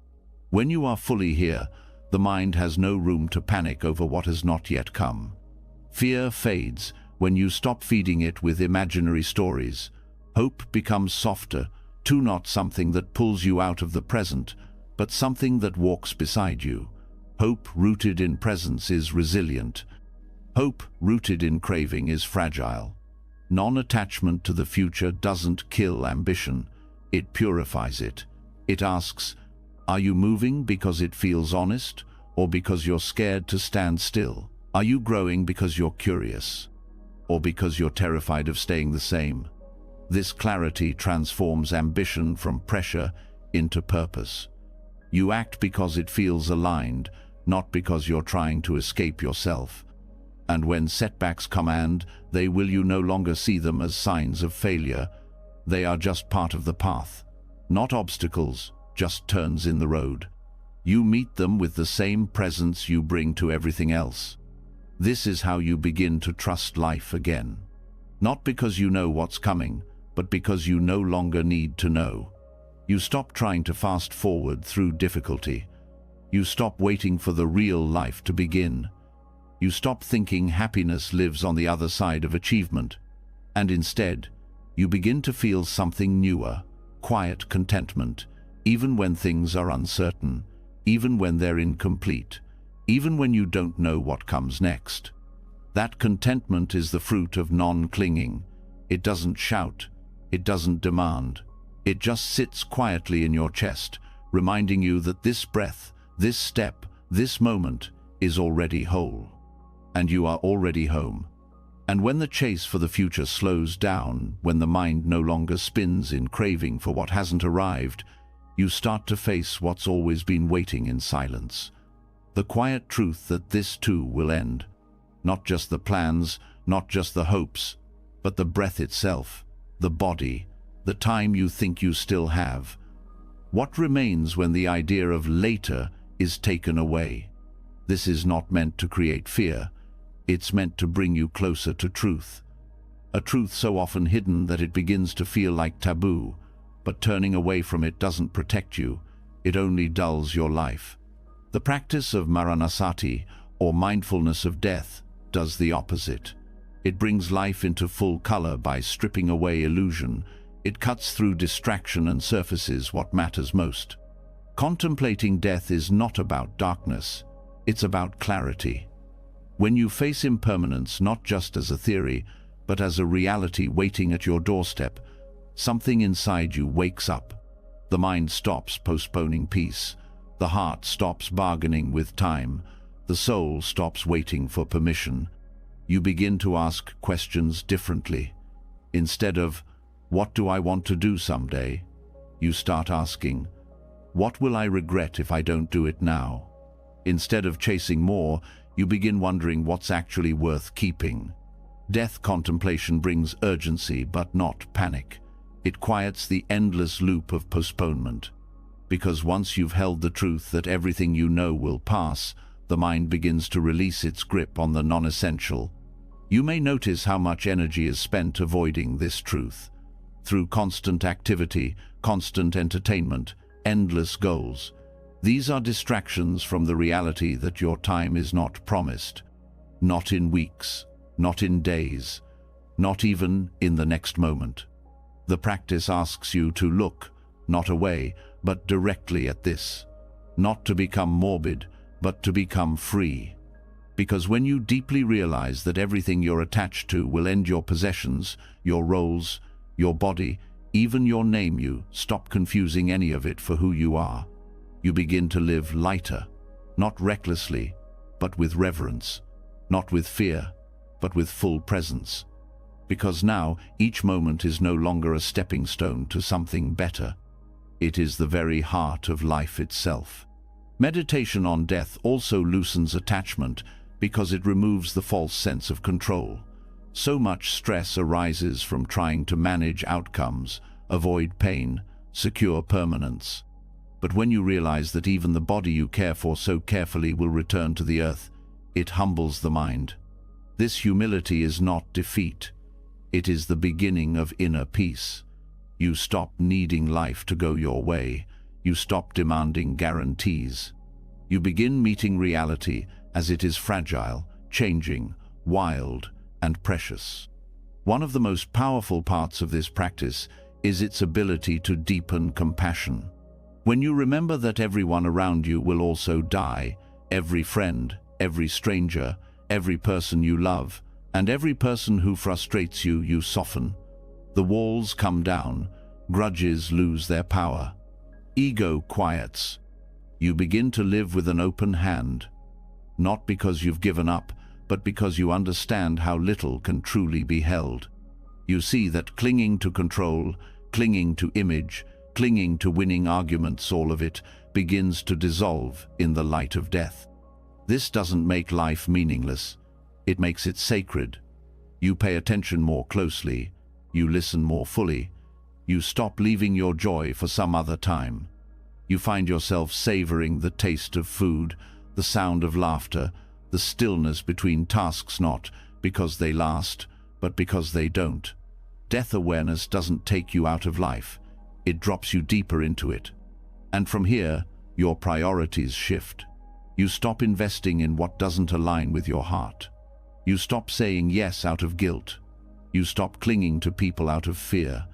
You start making decisions from clarity, not confusion, not pressure, not habit. You recognize that most of what consumes your mind is not necessary, that much of what you chase you don't even truly want, that most attachments are reactions, not choices. And now you have the presence to choose differently. This clarity also helps with letting go of people and relationships that have already passed. Not with bitterness, but with grace. Death awareness shows that nothing ever truly belongs to you. You are only a witness, a participant in a dance that has always been moving. And in this movement, there is beauty. Not in permanence, but in presence. Not in having, but in meeting fully what's here before it leaves. The practice of Maranasati can be done in many forms. Quiet reflection, repeating reminders, walking through a cemetery, looking at your hands and acknowledging they will not always move. Feeling your breath and knowing one day it will stop. You do not do this to become sad. You do it to become awake. To stop living like time is infinite. To stop loving like there's always later. To stop postponing your joy for some perfect future that may never come. As you live with this awareness, your life takes on a different pace. Less urgency to prove, more space to feel, less pressure to become someone, more permission to simply be. You see that you were never meant to carry everything, that you were never meant to keep it all. That loss is not a failure of life, it is part of its rhythm, and learning to move with it is the path to peace. You begin to live with the kind of kindness that doesn't need recognition, the kind of wisdom that doesn't need applause, the kind of presence that doesn't depend on a perfect environment.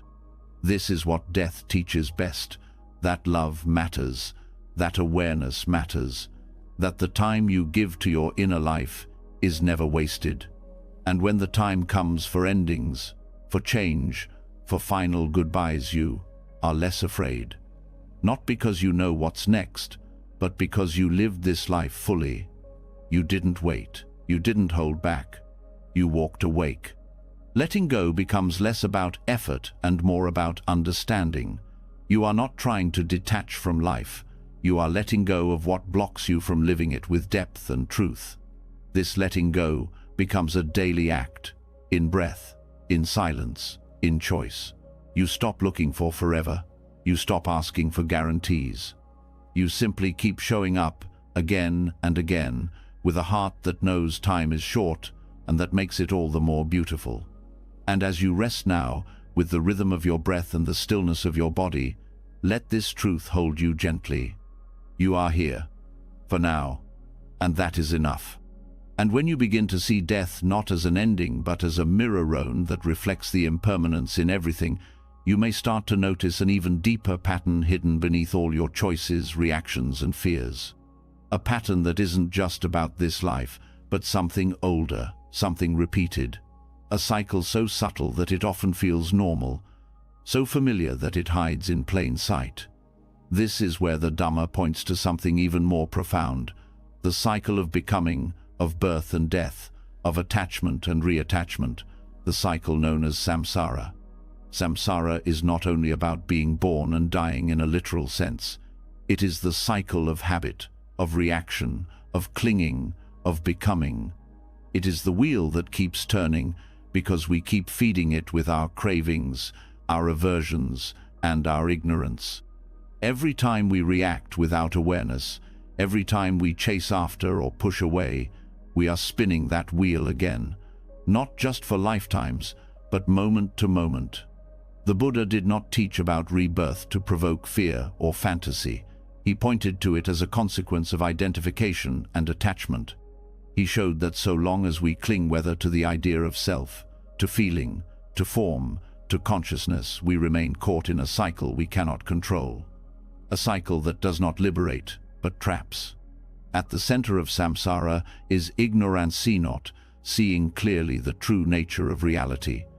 This ignorance fuels craving, which in turn leads to becoming, and from becoming, new birth arises.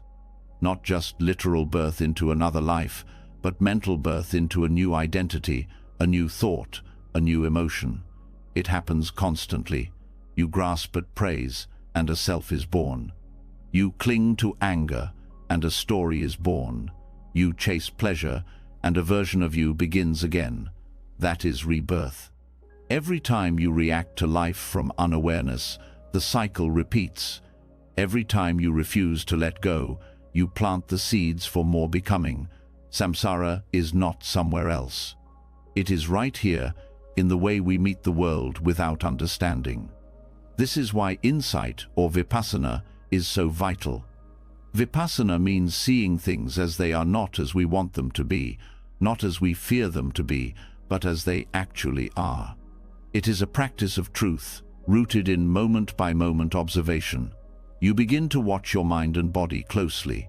You see how thoughts arise and vanish, how sensations come and go, how feelings swell and fade. You start to see that nothing lasts, that even the idea of a solid self is just a collection of movements, physical, emotional, mental. When you see this directly, the grip of attachment begins to weaken. You no longer hold as tightly to identity, to plans, to stories. You begin to soften into the truth of impermanence. And in that softening, you stop spinning the wheel. Vipassana is not about avoiding life. It's about stepping into it with full awareness. It teaches you to meet pain without aversion and pleasure without clinging. To walk through gain and loss, praise and blame, joy and grief, with the same clear mind. You observe what arises. You don't react. And in that space between stimulus and response, freedom grows. The cycle of rebirth continues because we are not present, because we are reacting based on past conditioning, because we keep reaching for comfort, control, validation. But with insight, you start to interrupt that cycle. You see the craving rise. You don't feed it. You see the aversion stir. You don't fight it. You rest in awareness and allow things to come and go. Over time, that practice cuts through the roots of samsara. You no longer need the next thing to define you. You no longer need every feeling to turn into a drama. You no longer create identities around your experience. You begin to live more simply, more clearly, more lightly. This does not mean you disappear. It means you stop building yourself through grasping. You may still feel pain. You may still have preferences, but they don't own you. They don't define your reality. You respond with wisdom instead of habit, with calm instead of impulse. And when you live like this, your actions stop planting the seeds of more suffering. You begin to move through the world without leaving more craving behind. Your presence becomes cleaner. Your energy becomes steady. You start to unhook from the endless loop of becoming. This is what the Buddha called the end of suffering, not that pain stops existing, but that your relationship with it changes completely. You no longer feed it. You no longer make it personal. You see it, feel it, release it. That release, repeated again and again, becomes the path out of the cycle. Not a path of denial, but of awakening. You don't escape life, you wake up inside it. And that waking begins the process of liberation. Samsara is not just a theory, it is the lived experience of constantly becoming something in reaction to something else. But once you see it clearly, you begin to choose differently. Not from fear, not from grasping, but from insight. You choose to stay silent when anger arises, not out of suppression, but out of understanding. You choose to speak gently when pain wants to lash out. You choose to pause when craving pulls hard. These choices, though small, are seeds of freedom, and they grow. Over time, your inner world becomes less crowded, less urgent. You no longer need to always be someone, achieve something, prove yourself. You find rest in simply being aware, in just observing the play of life without losing yourself in it. This is what untangles the web, not knowledge, but seeing, not belief, but experience. You sit, you observe. You learn to watch the world pass through you without getting trapped in every thread. You stop spinning. You stop becoming. You start to feel what it means to just be. And from that being, compassion arises naturally. You see others caught in the same web, grasping, reacting, suffering, and you don't judge. You understand. You feel tenderness. You offer space, because you remember what it was like to be bound. This is not detachment in the cold sense. It is love without the poison of possession. It is care without conditions. It is seeing the humanity in everyone without needing them to reflect anything back to you. Vipassana deepens this love because it strips away illusion. It brings you face to face with what is real. And the more you live from what's real, the less you suffer, the less you cause harm, the less you spin. Eventually, the idea of self begins to loosen even more. You no longer need to protect a fixed identity. You no longer define yourself by your roles, your past, or your goals. You begin to experience life more like a flow, not a fixed form. This doesn't make you vanish. It makes you free. Free to act without attachment to outcome. Free to love without fear of loss. Free to speak truth without needing to control how it lands. And in that freedom, the cycle starts to dissolve. Not by force, not by resistance, but by understanding. Because what keeps samsara alive is not life itself. It's the way we meet it, with craving, with fear, with blindness. But once you meet life with awareness, the wheel slows, the clinging stops, the becoming fades, and in its place there is peace.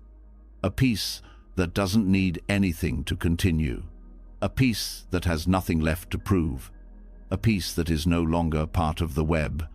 And as the cycle of becoming begins to dissolve, not through force, but through insight, something unexpected begins to reveal itself.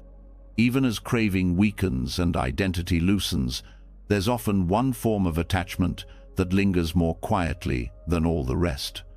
Not to pleasure, not to status, not even to self-image, but to pain. To the past hurts that shaped us. To the stories of how we've been wronged. To the familiar weight of suffering we've carried for so long that it now feels like home. This is where the mind clings in its most subtle form, not to what feels good, but to what feels familiar. Not because we want to suffer, but because suffering gives us something to be, a reason, a narrative, a self. The Buddha saw this clearly, that beyond all the noise of craving and distraction, many people remain trapped in suffering not because they haven't had the chance to heal, but because they've grown attached to the identity that pain has given them. The story becomes a shield, a justification, a definition, and slowly the pain stops being something that happened and becomes someone you are. This attachment to suffering is not weakness. It is the mind trying to feel safe. It says, if I let go of this story, who will I be? And that question keeps the pain alive. It makes healing feel like a threat, not a possibility. We cling to our pain because it gives shape to the self, because it helps us feel seen, because it once protected us from harm. But what once protected can also imprison. The Buddha's teachings gently invite us to look deeper, not to erase what happened, not to deny the wounds, but to stop using them as the foundation of our identity. To begin seeing the difference between a story that helps us grow and one that keeps us stuck. The first step is noticing the story, the one you tell yourself over and over, the one that says, I was hurt, so I can't trust, or I was betrayed, so I can't open, or I failed once, so I'll always fail. These stories may feel true, but they are still stories. They are not who you are. They are not the present moment. When you identify with suffering, every part of life becomes filtered through that identity. Even joy is approached with caution. Even love is met with suspicion. Even rest feels undeserved. And so suffering continues, not just because of what was, but because of how the mind continues to relate to it now. This is why awareness is so powerful. When you begin to sit with what hurts without merging with it, the space between you and the pain begins to grow. You realize that the pain is not permanent, that it changes, that it speaks, but it is not the whole voice of your being. From this space, you begin to question, am I still living in the wound, or am I allowing myself to move through it? The practice is not about forgetting. It is about releasing your need to use suffering as proof of who you are. You start to see how often your pain becomes a way to avoid growth, a way to resist responsibility, a way to feel safe in familiar discomfort. And you also begin to see how much compassion is needed, not just toward others, but toward yourself. Because the moment you stop blaming the world and start taking ownership of your healing, something powerful begins to shift. You no longer wait for the past to be undone. You no longer wait for apology or acknowledgement to feel whole. You begin to give yourself permission to be free. That freedom doesn't come from denying what happened. It comes from no longer using what happened to justify closing your heart, no longer needing pain to keep you alert, no longer holding on to sorrow because joy feels unfamiliar. The Dhamma teaches that all things arise and pass. That includes suffering. But when we hold on to it, when we rehearse it, when we feed it, when we make it our name, it stays. It stays not because it must, but because we keep inviting it back. To break this cycle, you practice turning toward the pain with clarity, not narrative. You feel what's there without building more around it. You learn to sit with the ache without turning it into an identity. And slowly, the mind stops needing it. You also begin to notice how often pain becomes a way to connect, how we bond through wounds, how we measure depth by shared hurt. There's nothing wrong with vulnerability, but pain is not the only thing that connects us. Joy does too, presence does too, but we must be willing to step out of the shadows of our stories to feel that. This doesn't mean healing is linear. It doesn't mean the pain disappears overnight. But it does mean you stop organizing your life around it. You begin to see that healing is not about fixing yourself. It's about remembering who you were before the story took over. And sometimes, pain becomes a badge, a way to signal depth, to feel special, to explain why you don't try. But the truth is, your worth is not measured by your struggle. You don't need to suffer to deserve love. You don't need to stay broken to be seen. When the attachment to suffering loosens, lightness returns. You find yourself laughing more, trusting again, taking risks without expecting disaster. Not because life is suddenly perfect, but because you no longer expect it to keep repeating the past. This is the heart of freedom, not that you never feel pain again, but that you no longer use pain to define your reality. You meet each moment fresh, without dragging the past into it. You meet yourself with softness, not shame. You may still carry scars, but scars are not wounds. They are reminders of your strength. They are not chains unless you wrap yourself in them. And in this way, the Dharma becomes not just philosophy, but a path home. Home to the part of you that never needed to be protected by suffering. Home to the awareness that sees clearly, feels deeply, and chooses peace again and again. You begin to understand that letting go of pain is not betrayal. It is not forgetting. It is choosing not to suffer twice. It is choosing to live now, not then. And the more you live now, the less you need the old story. The less you need to repeat it. The more space you make for something new to grow. That space is where peace lives. And it's always been yours. And once the grip of suffering begins to loosen us, the old stories lose their power to define who you are. What remains is something even more fundamental. A question that sits beneath all your thoughts, feelings, and identities. A question that whispers not about what you've been through, but about who or what is experiencing it all. The deeper you look, the more you realize how hard the mind tries to find something solid in the middle of it all. A self to protect, a self to explain, a self to hold together. But is that self actually there? The Buddha taught that what we call self is not a single permanent entity. It is a process, a constantly shifting arrangement of parts.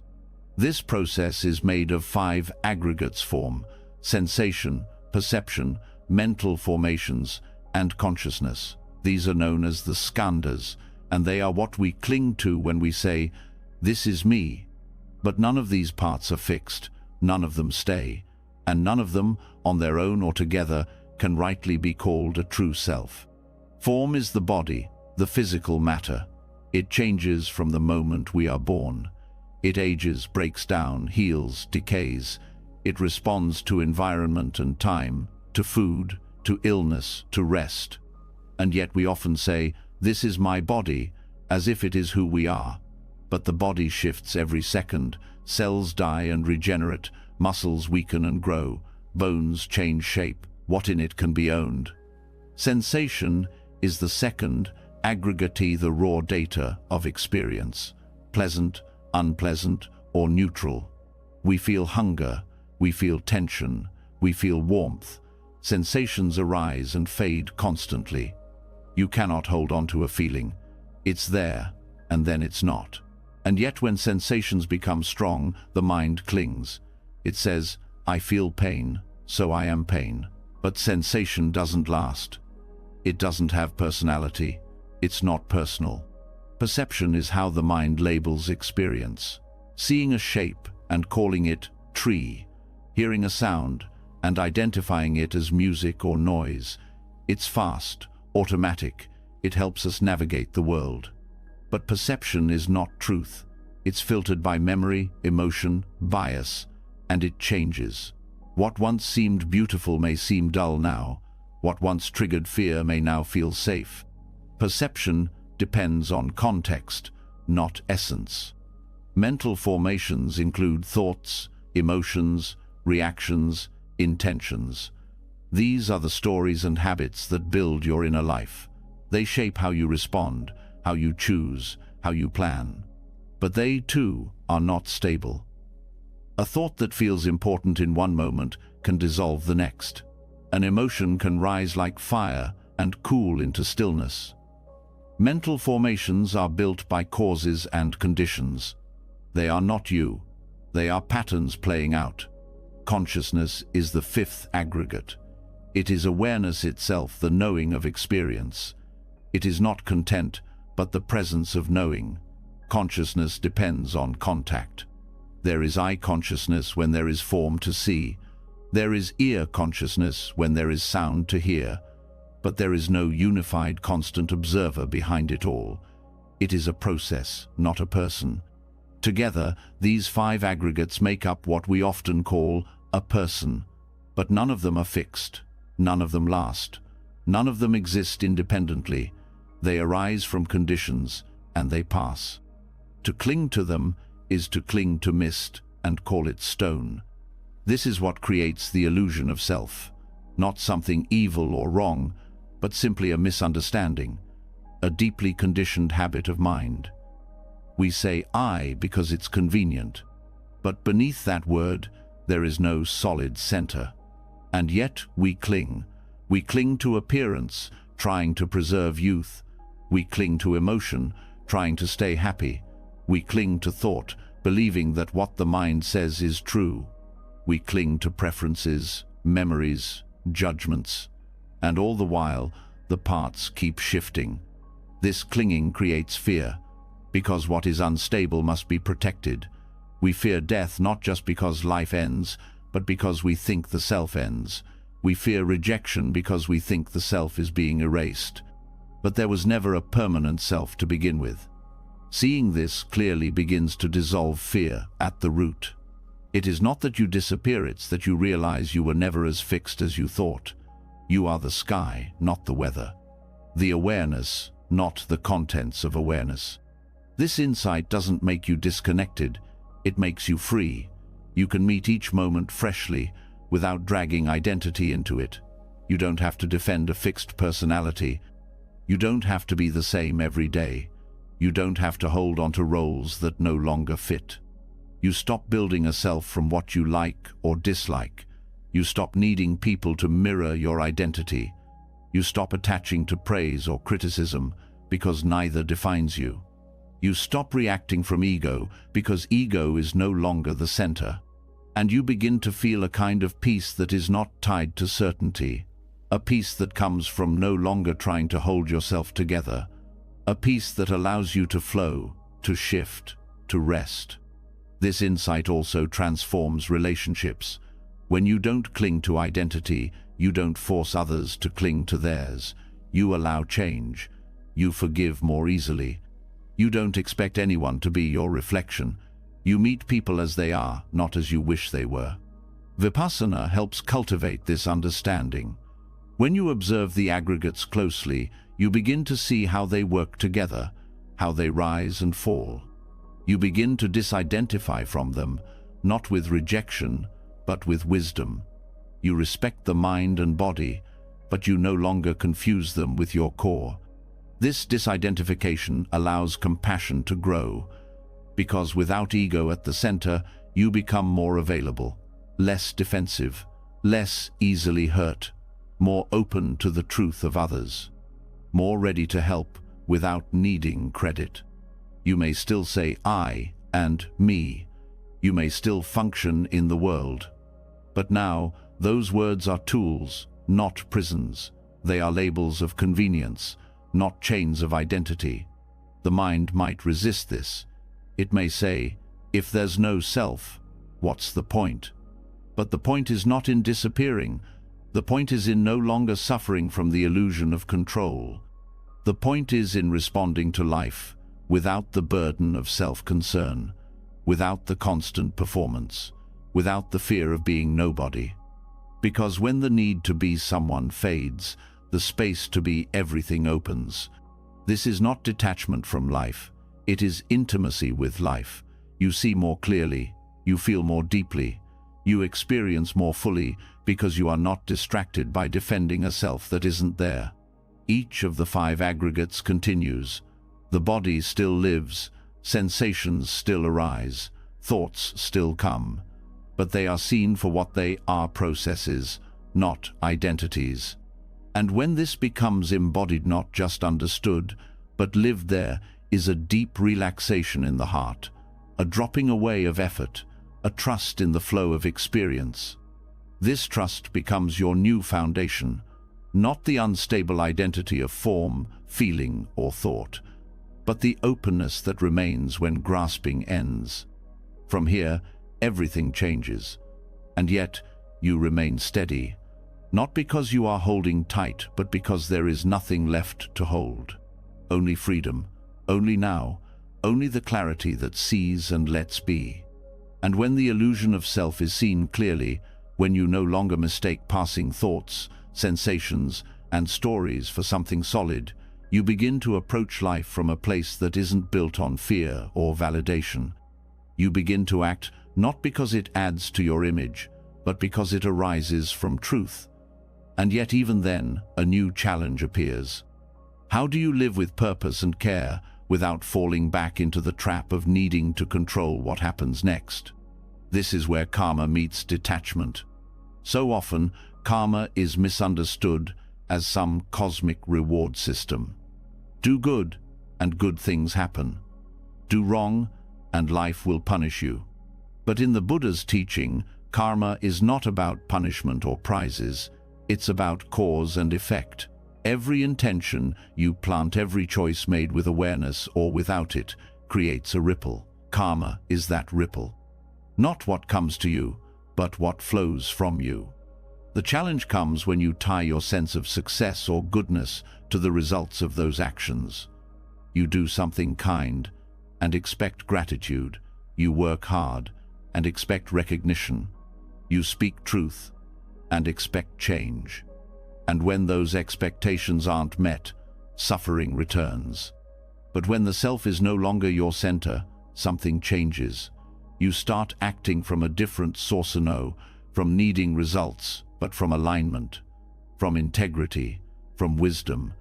This means doing what is right, even when it brings no reward. Showing up fully, even when no one is watching.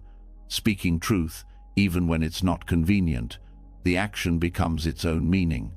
You stop measuring your value by what you get in return. You act cleanly, without the weight of expectation. This is karma without attachment. It doesn't mean you don't care.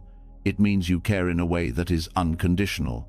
You care because care is your nature, not because you are chasing a result. This allows your energy to flow freely without becoming tangled in control. Craving results turns even the purest intentions into stress. You plan a kind gesture, but you hope it changes how someone sees you. You help someone, but feel upset when they don't acknowledge it. You speak up, but get disappointed when no one listens. The disappointment isn't from the action, it's from the clinging. When you remove the craving, the action becomes light. You plant seeds and release the outcome. You give without grasping. You lead without controlling. You serve without calculating. This isn't passive living.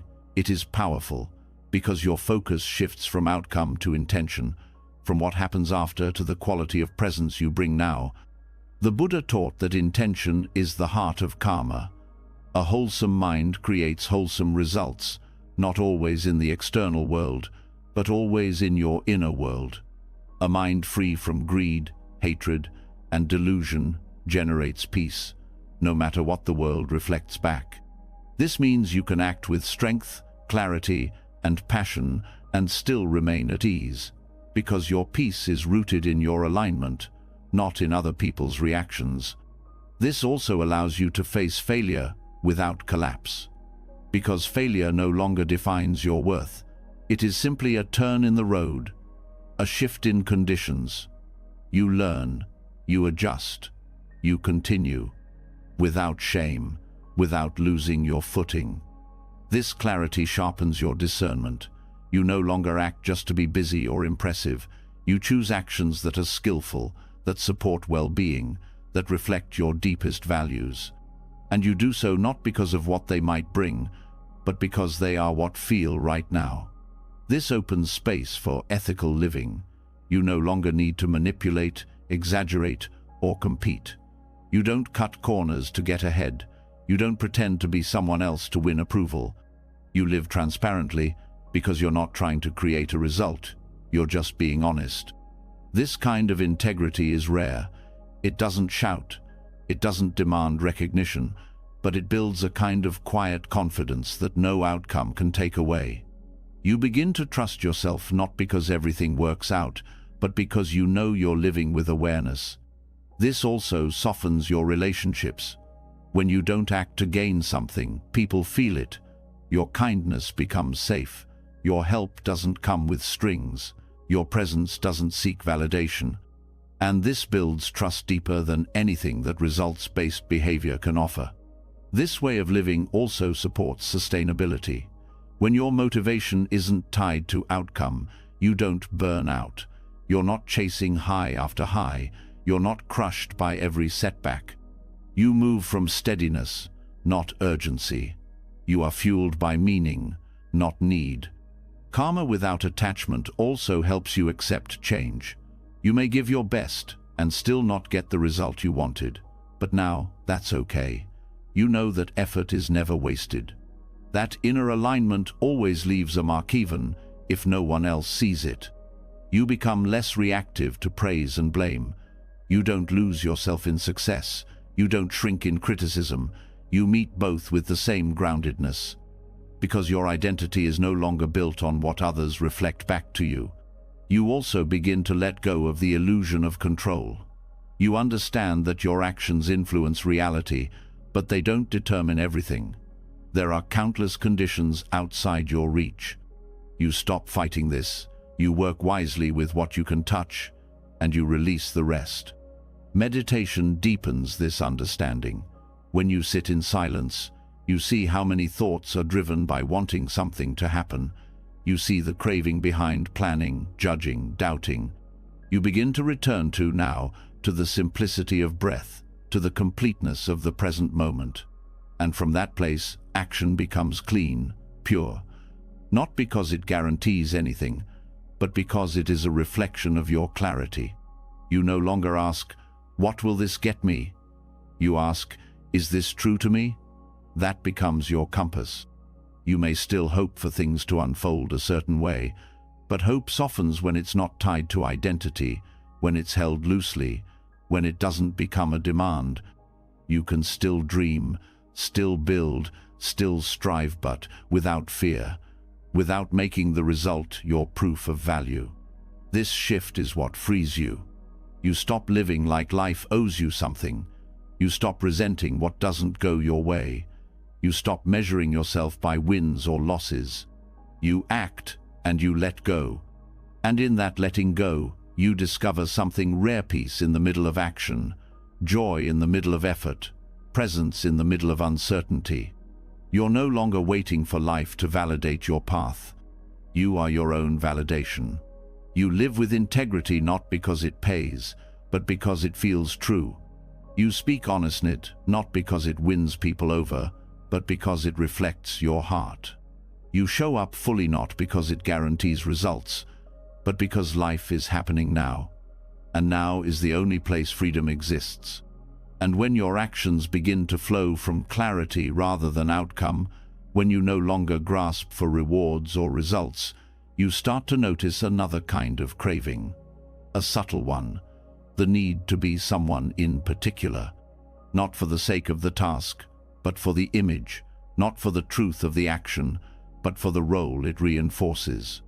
Whether it's the reliable one, the smart one, the helper, the fixer, the strong one, the identity becomes as addictive as any external success. This is where attachment doesn't just follow behavior, it follows persona. You begin to wear your roles like armor. But over time, what once made you feel safe begins to feel heavy. Because the more tightly you hold on to being someone specific, the more pressure you feel to stay that way. Even goodness, when attached to, becomes a burden. You try so hard to be the kind one, the selfless one, the one who never complains, that you stop listening to your own needs. You feel guilty for setting boundaries. You smile through discomfort. You serve everyone until there's nothing left for yourself, but still believe you should be able to give more. And when you can't, you feel like you've failed not just others, but who you thought you were supposed to be. The problem is not kindness, it's identification. When you become attached to the idea of being the good one, it stops being compassion and starts being performance. You act not from presence, but from pressure, and the cost is often your peace. This same trap appears in achievement, being the competent one, the successful one, the one who gets it right. These can easily become cages. You feel unworthy if you slow down. You panic when you make mistakes. You lose touch with the part of you that exists beyond doing. Every moment becomes a test of whether you're still enough. And identity roles don't only come from within, they're reinforced by others' families, cultures, relationships. You're expected to play a part, to keep being who people believe you are. Any deviation can feel like betrayal, but the Dhamma offers a way through, not by rejecting who you've been, but by seeing it clearly, by recognizing that any role, no matter how positive, is still a concept. And when concepts are held too tightly, they create suffering. Mindfulness allows space between who you are and the roles you perform. It helps you see when you're acting from habit, when you're reacting from fear, and when you're genuinely present. You begin to ask not, "What should I be?" but "What is true right now?" This shift softens identity. You stop needing to be consistent in every situation. You stop defending an image. You allow yourself to be fluid, to change, to rest. You start to understand that who you are cannot be summed up by a single role. You are not just the helper or the leader or the quiet one. You are a living, breathing process, always moving, always responding, always becoming something new. Letting go of roles doesn't mean losing direction. It means regaining freedom. You can still lead, still support, still create, but now you're not doing it to prove anything. You're doing it because it aligns with the present, because it feels honest, not expected. This honesty makes relationships more real. You stop trying to be everything for everyone. You stop managing others' expectations as if it's your full-time job. You become more transparent. You speak from your center, not your label. You also begin to meet others with less projection. You stop expecting people to stay who they've always been. You give them space to change, to fail, to surprise you. You let go of the script and start listening to the moment. This presence is powerful. It doesn't need to impress. It doesn't perform. It doesn't grip. It meets life freshly. Every role becomes something you use, not something you are. Mindfulness helps you recognize the moment a role takes over, when the achiever pushes too hard, when the pleaser says yes too quickly, when the expert talks instead of listens.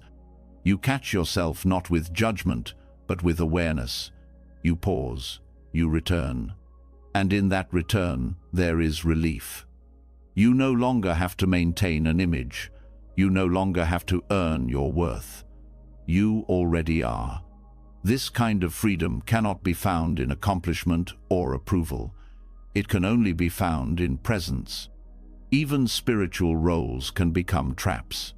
Being the mindful one, the wise one, the healed one, these can be as sticky as any worldly label. You feel pressure to never struggle, to never feel doubt, to always have the right answer. But the path is not about performing awakening. It's about living truthfully, even when it's messy, especially when it's messy. You don't need to be seen as awakened to walk the path. You don't need to be seen as strong to be strong. You don't need to always be consistent to be authentic. As you release these roles, the breath deepens, the mind softens, the body relaxes. You stop trying to be good. You start being real. This allows space for curiosity. You explore parts of yourself that were once hidden behind your roles. You allow new interests to arise. You let your inner world expand. And with this expansion, your energy returns. Because now, you're not using all of it to maintain an image. You're using it to be alive. This is how identity begins to open. Slowly, gently, not by force, but by awareness. You don't destroy the roles. You simply stop mistaking them for you. They become tools, not definitions, temporary, not essential. And through it all, you remain unchained, untouched by labels, anchored in truth. You are not what others expect. You are not the story you repeat. You are the awareness that sees through all of it. And that awareness is enough, always. And once the layers of identity begin to soften once, the pressure to keep playing roles fades. What remains is a kind of openness that feels both peaceful and unfamiliar. You begin to see how much of your energy has gone into managing how you appear, what you represent, and who others think you are. But even without those roles, the mind continues. It keeps building, naming, judging, explaining. Even in silence, it keeps talking. And here, a deeper form of release becomes necessary, not from roles, but from the constant narration within. This is where noble silence begins, not as simply the absence of talking, but as a radical shift in how we engage with experience. It is a space where we stop explaining ourselves, stop defending our opinions, stop adding commentary to every moment. It is a practice of letting the world be what it is without interruption, and of letting yourself be what you are without trying to turn it into something. We live in a culture of constant speech. Whether out loud or through devices, we are rarely without words. There is always something to say, post, prove, argue, or defend. The moment a thought arises, it's shared, and beneath all of it is often the desire to be heard, to be understood, to be seen. But silence offers something words cannot. It offers space. It offers clarity. It allows what is true to arise without being shaped by the need to perform. Noble silence is not just about external quiet. It is about quieting the impulse to narrate everything, to inject your opinions into every conversation, to fix discomfort with explanation, to make meaning through endless analysis. This silence creates a different kind of relationship with the mind. When you are not constantly feeding it with language, it begins to slow. Thoughts still come, but they don't hook as deeply. Judgments arise, but they fade more easily. You begin to witness the mind without becoming it. And from this witnessing, something rare emerges, peace that is not manufactured, but revealed. In noble silence, you also start to notice how often speech is used to reinforce identity. Every story you tell shapes who you think you are. Every opinion you share becomes another thread in the fabric of self. Every reaction you speak aloud makes it feel more real. But when you hold that reaction silently, even for a moment, you begin to question it. You ask, is this helpful? Is this true? Is this necessary? Silence becomes a filter through which wisdom can arise. This is why silence has always been honored in contemplative traditions, because it allows you to meet experience directly without shaping it through language. It invites a kind of presence that is deeper than explanation, a kind of understanding that does not depend on words. Practicing noble silence doesn't mean cutting yourself off. It means returning to simplicity, saying less but with more care, speaking only when it's useful, listening without planning your next sentence, being okay with pauses, gaps, and unspoken truths. This kind of speechlessness teaches humility. You learn that you don't always need to contribute. You don't always need to be right. You don't always need to fill space. There is dignity in restraint, power in holding silence. You also learn that some truths only arise when you're quiet long enough to hear them. Words can be distractions, even when well-intended. Sometimes, clarity waits behind the noise. Silence gives it room to surface. This practice can begin in small ways. Choosing not to reply right away, taking a pause before speaking, spending time each day without speaking, texting, or reading, sitting in stillness with no agenda. And over time, this silence deepens. You begin to see that the constant need to express is often rooted in fear, fear of being forgotten, fear of being misunderstood, fear of being no one. But when you meet that fear with presence, you discover that being silent does not make you disappear. It helps you return. Return to what is simple, return to what is real, return to the breath, to the body, to the truth of the moment. This also helps soften arguments. Without the need to speak, many conflicts dissolve on their own. Without defensiveness, many misunderstandings lose their power.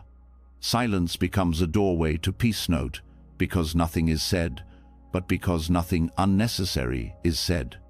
You learn to let go of the last word, to stop seeking validation in reaction, to stop filling silence just to avoid yourself. And in that space, you meet the part of you that doesn't need to be explained. This is the heart of noble silence. Not just a pause in speech, but a pause in selfing, a rest from building and proving, a chance to simply be. When silence becomes intentional, it reveals the patterns of the mind. You begin to notice how often speech is about control, how often it's about being liked, admired, or believed. But when you let those impulses pass without acting on them, a deeper honesty emerges. You begin to speak less often, but with more kindness, more accuracy, more purpose. And you start to listen not just to others, but to yourself, to your breath, to the sound of wind, to the quiet beneath thinking. Silence becomes less about absence and more about presence. And when you speak again, it is with awareness. The words come from clarity, not reaction, from stillness, not habit. You don't talk to be someone. You speak because it's needed. This way of living also heals the nervous system. The pressure to constantly respond keeps the body tense. Silence invites release, a slowing down, a recalibration. Your energy returns to the core instead of scattering outward. Over time, this practice changes your relationship with communication entirely. You stop speaking to fill space. You begin speaking only when it adds value. You become more precise, more thoughtful, more attuned. And even when words are used, the silence behind them remains. You speak from stillness, not separation. You listen from presence, not expectation. This balance creates harmony not just within you, but in your relationships. You stop needing noise to feel connection. You stop needing constant conversation to feel close. You realize that some of the most meaningful moments happen in shared silence. Noble silence also reminds you that wisdom does not always speak. Some truths are too vast for language. Some insights arrive through stillness, not explanation. When the mind becomes quiet, it opens. And in that opening, you find a kind of knowing that has no words but says everything. And when you begin to taste the depth of true silence, not just with your voice, but in your mind, something unexpected comes into focus. The moment the outer world quiets down, the inner noise that remains is easier to see. And part of that noise doesn't come from what's happening now, but from a version of you that lives elsewhere. The one that's always connected, the one that shares, scrolls, reacts, the one that exists online. Even in silence, that self lingers. In today's world, much of our identity is no longer lived, it's displayed. Not just in person, but through profiles, images, status updates, and curated opinions. We don't only experience life anymore, we document it. And the more we do, the more we begin to attach to the version of ourselves that lives in a digital space. From a Buddhist perspective, this digital self is yet another form of clinging. It is the attachment to appearance, to performance, to recognition. The more we feed it, the more real it begins to feel. But like all other identities, it is impermanent. It's a construction. It's a mirror of craving. Social media offers attention, but it also demands it. Every post seeks validation. Every comment shapes perception. Every like becomes a small hit of approval. But these moments are fleeting, and the high fades quickly, leaving a hunger for more. You may begin with the intention to connect, but quickly find yourself measuring worth through numbers, through shares, reach, and engagement, through how much others react, not how deeply you are living. This doesn't make you weak. It makes you human. But it also reveals a modern challenge: how to live in a connected world without becoming consumed by it. How to remain present when so much of your attention is pulled into a space that never rests. The Buddha taught that craving leads to suffering, and digital craving is no exception. The craving to be seen, to be relevant, to not miss out. It keeps the mind spinning. It creates comparison. It stirs restlessness. And the comparison is endless. You begin to feel less than, not because you're lacking, but because someone else's highlight reel becomes your mirror. You compare your inside to someone else's outside. Their joy becomes your absence. Their success becomes your failure. But this comparison is based on illusion. What we see online is rarely the whole picture. It's a selection, a curation, a highlight, yet we believe it and suffer because of it. This kind of suffering is subtle. It doesn't shout. It hums quietly beneath the surface, draining your peace. You may not even notice it until you step away, until your mind stops chasing likes and your body starts to breathe again. Digital identities also reinforce ego. You become the role you play: clever, polished, interesting. But the pressure to maintain that persona grows heavy. You stop sharing what's real and start sharing what gets applause. And over time, you forget who you are without the screen. Mindfulness becomes essential here, not to demonize technology, but to illuminate its effect. You begin to ask, why am I posting this? What am I hoping to feel? What is missing in me that I think this reaction will fix? These questions don't require judgment. They require honesty. They require pausing long enough to see what's driving your action. The practice is simple, though not easy. Set boundaries, not because you're better without social media, but because you're clearer. Notice how often you check your phone out of habit, boredom, or discomfort. Observe how you feel before, during, and after engaging. You may begin to notice that most digital actions are not done with presence. They are reflexes, conditioned responses. And every time you engage without awareness, you feed an identity that isn't grounded in reality. This doesn't mean you disappear online. It means you stop using it to validate your existence. You stop chasing worth through visibility. You start treating digital space with the same care you give to your breath. Digital renunciation doesn't mean deleting everything. It means letting go of the grip. It means being willing to step away when your peace is being traded for approval. It means choosing presence over performance. This renunciation can look different for each person. For some, it means silence. For others, it means mindful sharing. For all, it means recognizing when digital noise replaces inner clarity. You may find that in the space where scrolling once lived, silence begins to expand. Where comparison once clouded your mind, gratitude begins to return. You reconnect not with what's trending, but with what's timeless. The Dhamma teaches that real freedom doesn't come from having more, it comes from needing less. And this includes needing less validation, less commentary, less digital echo. Freedom comes when you can sit without needing to be seen. It comes when your joy doesn't depend on a screen lighting up. It comes when your worth is no longer tangled in what others think. The more you return to silence, the more obvious the noise becomes. The more you rest in stillness, the less satisfying the performance feels. The more grounded you become, the less you crave being followed. You realize you're not here to be consumed. You're here to live. And living doesn't require a platform. It requires presence.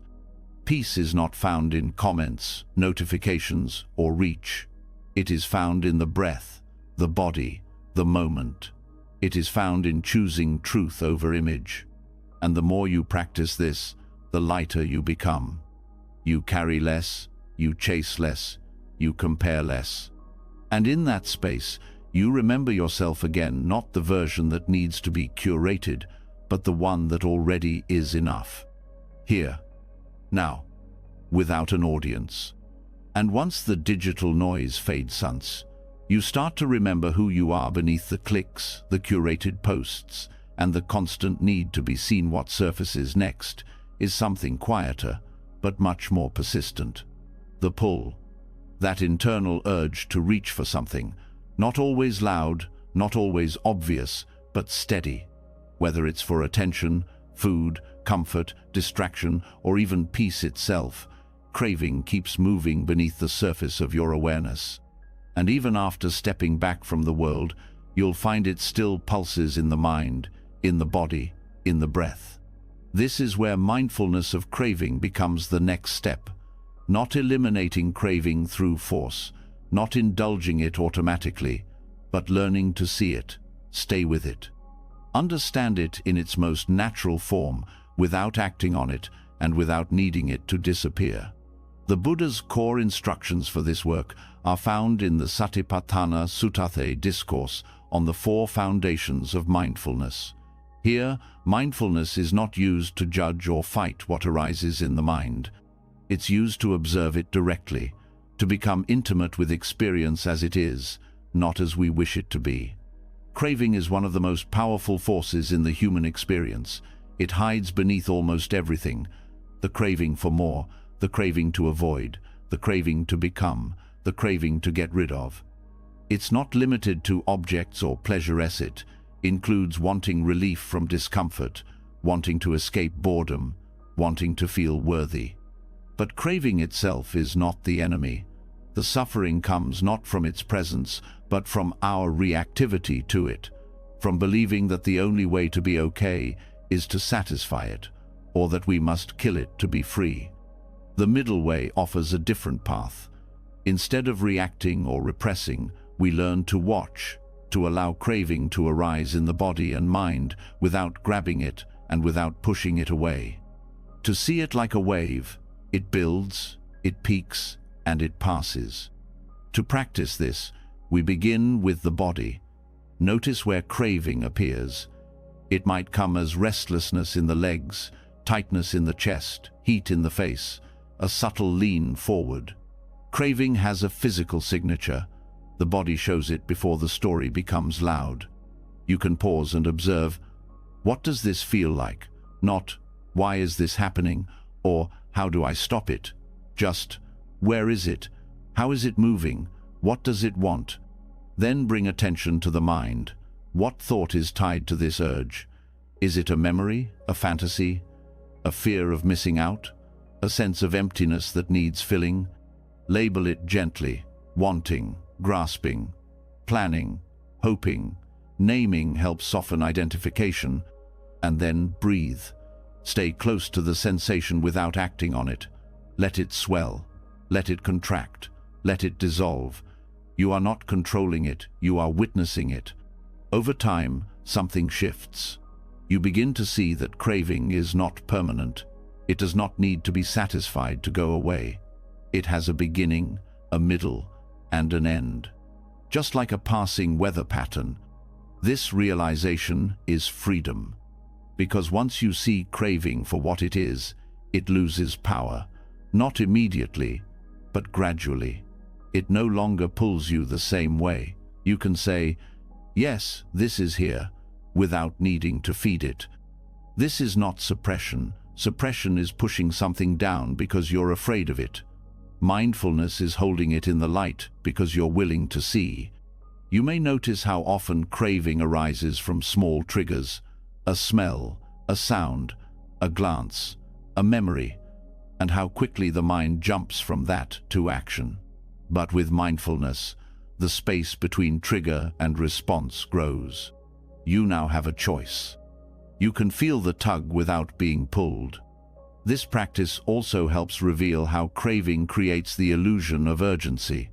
It whispers, now, you must have this. You won't be okay without it. But when you pause, even for a breath, the illusion begins to weaken. You see that the urgency is not truth, it's just sensation. You also start to notice the craving to be different, to be someone else, to be more healed, more mindful, more spiritual. Even on the path, craving wears many faces. But mindfulness doesn't judge craving for being there. It simply says, this too. Even the craving for awakening can be seen with gentleness, not clung to, not rejected, just seen. In this way, craving becomes your teacher. Not because it is pleasant, but because it is real. It shows you where the self is still being built, where attachment still lives, where illusion still holds power. The more you observe, the more subtle cravings reveal themselves, not just for things, but for identity, for being right, for being safe, for being admired. These are harder to see, but even they can be met with the same calm awareness. This is the beauty of the Satipatthana Sutta. It doesn't give complicated instructions, it gives space. Space to sit with what arises, space to be honest, space to come back to now, again and again. And as the practice deepens, you begin to realize that craving doesn't just arise in the presence of desire. It also shows up in aversion, the craving for things to stop, for discomfort to end, for people to change. So the same awareness is applied. Where is this felt? What thoughts accompany it? Can I hold it without acting? Not once, but again and again. This is the path of liberation, not through force, but through familiarity, not through resistance, but through clarity. You begin to see craving as energy, as movement, not as enemy, not as self, but as something passing through awareness. And you learn to let it pass, not because you pushed it away, but because you finally stopped chasing it. And in the space it leaves behind, peace begins to settle, not dramatic, not loud, but steady, trustable, alive. This peace is not from avoiding craving, it's from no longer needing it to define your action. You begin to live differently, eat differently, speak differently, not from discipline alone, but from knowing what it feels like to act from freedom. You become less reactive, less pulled, more still, more available. And in that stillness, life returns. Unfiltered, uncraved, unclung to, just present. And for the first time, that is enough. And when craving is seen clearly, when it no longer controls your choices or clouds your sight, what often remains is a more subtle form of desire. It feels noble, it sounds wise. It hides behind pure intentions and spiritual language, but it still tightens the heart. It still says, not yet. It still creates distance from this moment. This is the craving not for pleasure or approval, but for enlightenment itself. Of all attachments, this one is the most hidden, because it wears the robes of awakening. It speaks with the voice of effort, discipline, and sincerity. It appears as the longing to be free. But when closely observed, it carries the same energy as every other craving, the belief that peace lies somewhere else, that something more must happen before this moment is enough. This craving can begin with innocence, a glimpse of stillness, a taste of freedom, a moment of clarity. And then the mind says, yes, this is it. Now how do I hold on to this forever? That's when the grasping returns, not around objects or identity, but around a state. The Buddha warned about this final trap, the attachment to states of mind, the attachment to purity, to silence, to insight. Not because these things are wrong, but because clinging to them becomes the very thing that blocks the way forward. Wanting to awaken is not the same as being awake. The more you chase a final destination, the more you separate yourself from the path that leads there. Because awakening is not something to get, it's something to uncover. It does not belong to the future. It does not respond to pressure. When the mind grasps at spiritual attainment, it creates a subtle new self, a spiritual seeker, a disciplined one. a better version of who you used to be. But it's still a self. It's still made of comparison, of ambition, of becoming. And when things don't go as planned, when clarity fades, when doubt returns, when effort feels empty, mind reacts. I'm failing, I've lost it, I'm not there yet. These thoughts create suffering, not because truth is far, but because expectation clouds what's already here. The deeper truth is that no state can be held, no experience, no insight, no high can be frozen in place. The moment you try, it slips. That slipping is not failure, it's nature. Real freedom does not come from holding anything. It comes from letting go of even the desire to arrive. This doesn't mean giving up the path. It means walking without chasing, practicing without measuring, sitting without watching for signs of progress. When mindfulness matures, it learns to stay close to the breath without needing anything from it. It watches thoughts without grading them. It feels discomfort without asking for it to end. This same attitude must eventually be turned toward the idea of enlightenment itself. Because if you believe awakening will be a grand moment, a final shift, a permanent state, you may miss the countless invitations already offered by now. Liberation is not a peak experience. It is the absence of clinging in the middle of experience. It's not what you gain, it's what you stop needing. And yet, the mind loves goals. It loves measuring. It wants to mark the day it became wise. But wisdom does not announce itself. It unfolds quietly in the background as the mind learns to stop searching. Craving enlightenment can also create hierarchy. You begin comparing your practice to others, judging their words, your own progress, your perceived shortcomings. But none of that comparison is awareness. It's just the same old pattern, dressed in spiritual clothing. True practice is not about reaching a standard. It's about being fully intimate with reality as it is, even when it's ordinary, even when it's messy. Sometimes, the most advanced moment is the one where you admit you're tired, where you drop all effort and simply breathe, where you no longer need to fix, improve, or transcend. You just sit and notice. In those moments, the mind often quiets, not because you made it, but because you stopped chasing. This does not mean becoming passive. Effort is still part of the path, but it is effort without struggle, discipline without tension, devotion without demand. It is sitting because there is nowhere else to go, acting with care because there is nothing to prove, listening because there is nothing left to say. This kind of effort purifies the heart. It removes the subtle pride that comes from being on the path. It softens the desire to be seen as wise or serene. It allows practice to become invisible, integrated, alive. One of the hardest things to accept is that you cannot force awakening. You cannot push your way into insight. You can only create the conditions and let go. You can only keep showing up and releasing the grasp. When the mind relaxes its grip, clarity arises on its own. When craving falls away, truth reveals itself. Even the image of a final awakening, some perfect, unchanging state, must be questioned. Because life keeps moving, the body changes, emotions shift, memories surface, silence deepens. You do not become someone else. You return to what you've always been.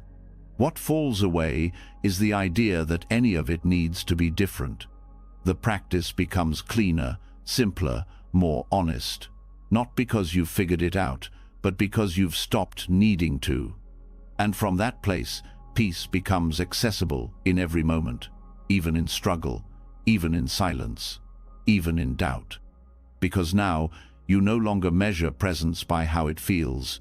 You measure it by how lightly you hold it. You stop reaching. You stop becoming. You start trusting.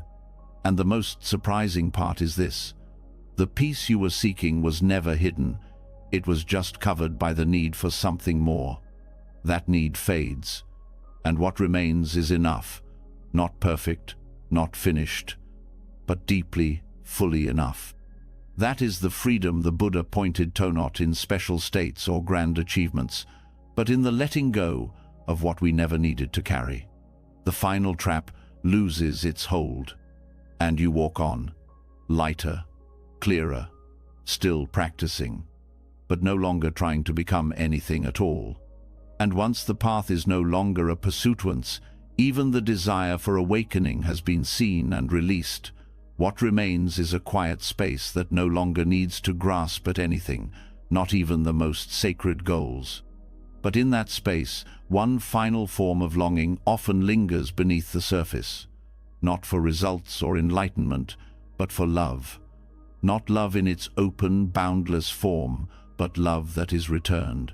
Love that proves something, love that fills a place inside that still feels uncertain. This is where attachment wears its softest face, and where craving hides in the most tender place of all, the heart. This longing for emotional reciprocity can be difficult to see, especially when it feels justified. It is so deeply rooted in human nature to give and then wait, to open and then watch, to love and then hope. But that hope, when unchecked, becomes a form of clinging. A quiet contract we may not even realize we've written.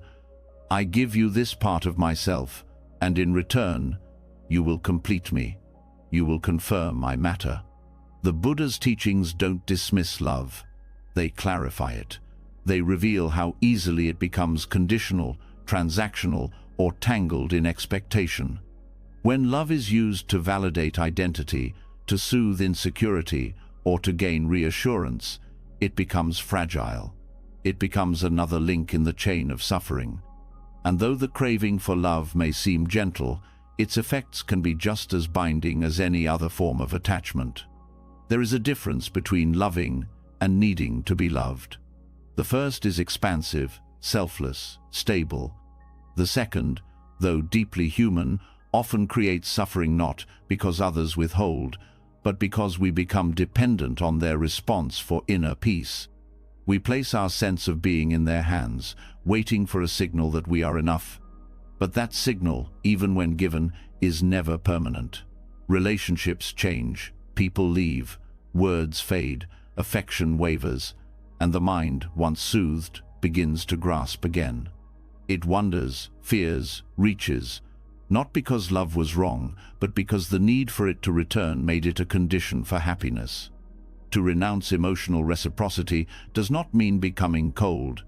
It means becoming free. It means offering your care, your time, your truth, without bargaining for return. Not from indifference, but from fullness, from wholeness, from the deep understanding that you are already enough, with or without validation. This kind of love is not distant. It is fearless. It does not perform. It does not wait. It simply flows. And to love like this, you must first see where you don't, where the craving still lingers, where you give with subtle strings attached, where the mind whispers, I hope they notice, I hope they stay, I hope this means something. These whispers are not shameful, but they are useful to see, because seeing them breaks their hold. Mindfulness reveals the layers beneath your acts of love. It shows you whether your care is truly free or silently tied to outcome. It allows you to watch the heart without forcing it, without judging it. With compassion, you simply look, and the more you look, the more you can choose to love as a path, not a trade. This kind of giving does not exhaust you, because it's not trying to fill a void. It's not waiting for anything. It arises naturally from stillness, from knowing that your worth is not something anyone else can give or take. The practice here is not about turning off your emotions, it's about grounding them, so that when love flows through you, it doesn't leave you weaker, it leaves you clearer, it leaves you more present, because your happiness is no longer tied to someone else's behavior. This is not about closing your heart, it's about opening it wider, so wide that it includes others fully, without needing them to reflect anything back, so wide that you can let them come and go, so wide that their response becomes secondary to your own intention. You begin to love more honestly, without pretense, without playing roles. You begin to see that love does not have to be symmetrical to be real, that sometimes the purest love is the one that expects nothing in return. From a Buddhist perspective, this is meta-loving kindness. It is love rooted in goodwill, not transaction. It is love that wants the happiness of others simply because they are alive, not because they see you, appreciate you, or need you. Practicing this form of love may challenge your ideas of fairness. The mind may protest, "Why should I keep giving if they don't care?" But that question comes from scarcity. It comes from the belief that love is limited, that giving it without return means loss. But true love is not currency. It doesn't diminish with use. It grows in the giving. Still, this does not mean tolerating harm. Loving without needing return does not mean abandoning your well-being. It means loving clearly. It means choosing when and how to give, based on wisdom, not hope. It means walking away if needed, not because love ended, but because you no longer confuse it with dependence. This inner shift is freedom. You stop asking others to complete your sentence. You stop needing their reaction to prove your value. You love because it is your nature, not because it's your need. And when that love is returned, you receive it gratefully, but you no longer depend on it. It becomes a gift, not a requirement. This shift is not a rejection of intimacy. It is the foundation of deeper intimacy, because now you show up whole. You listen without defending. You offer without keeping score. You see others not as solutions, but as fellow travelers worthy of care, but not the source of your peace. The practice deepens as you reflect on the nature of relationships. How many have you clung to not for love, but for security? How many have you feared losing not for connection, but for what they said about you? These questions are not accusations, they are openings. They reveal the hidden cravings behind attachment, and in seeing them, you begin to unwind the knots. You start to ask different questions, not, "Do they love me back?" but, "Is my heart open?" Not, "Will this last?" but, "Is this honest right now?" Not, "What will I get?" but, "What am I giving?" These questions bring you back to center. They shift your focus from reaction to intention, from control to compassion, from craving to clarity. And as clarity deepens, so does trust. Trust in your ability to remain whole, even when others change. Trust in your ability to care without collapsing. Trust that love, when given freely, is never wasted, even if it goes unnoticed. You begin to walk through life lighter, more generous, not because you've figured out the perfect way to love, but because you've stopped needing love to be perfect. This way of living invites peace, a peace that doesn't depend on what anyone else says or does, a peace that comes from resting in your own heart, fully open, fully safe, fully enough. And in that space, love continues. Unbound, untraded, undiminished, simply present and deeply free. And after love has been untangled from need, when the heart learns to give without asking, to open without bargaining, what remains is often far subtler. Not the dramatic clinging to people or outcomes, but the quiet pull of preference, a subtle leaning, a quiet aversion. An invisible sorting of experience into what we want more of, what we wish would last, and what we'd rather avoid. These small pushes and pulls seem harmless, natural even, but beneath them lies the same structure of attachment, only softer, harder to notice, and more accepted by the world around us. Preferences shape nearly every moment. We favor warm over cold, silence over noise, praise over criticism, calm over chaos, and at first glance, these seem reasonable. But in the Buddhist view, even these subtle leanings can become the soil from which craving grows. Not because it's wrong to like certain things, but because when preferences go unnoticed, they quietly take control. A pleasant moment arises, and the mind begins to cling. An unpleasant one comes, and resistance follows instantly. We want what we like to stay, and we want what we dislike to go. That wanting becomes tension, even suffering, not because the experience itself is painful, but because we're unwilling to let it pass. This happens so quickly that most of the time we don't even see it. We feel restless and assume something's wrong. We feel irritated and react automatically. We feel comfort and immediately try to protect it. These patterns become the architecture of how we relate to life, not as it is, but as we wish it would be. The Buddha pointed to this with precision.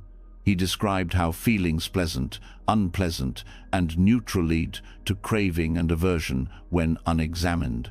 The moment a feeling is judged as good or bad, the mind begins to move. It doesn't stay present. It chases or it avoids. It leaves now behind. But what if we could stay?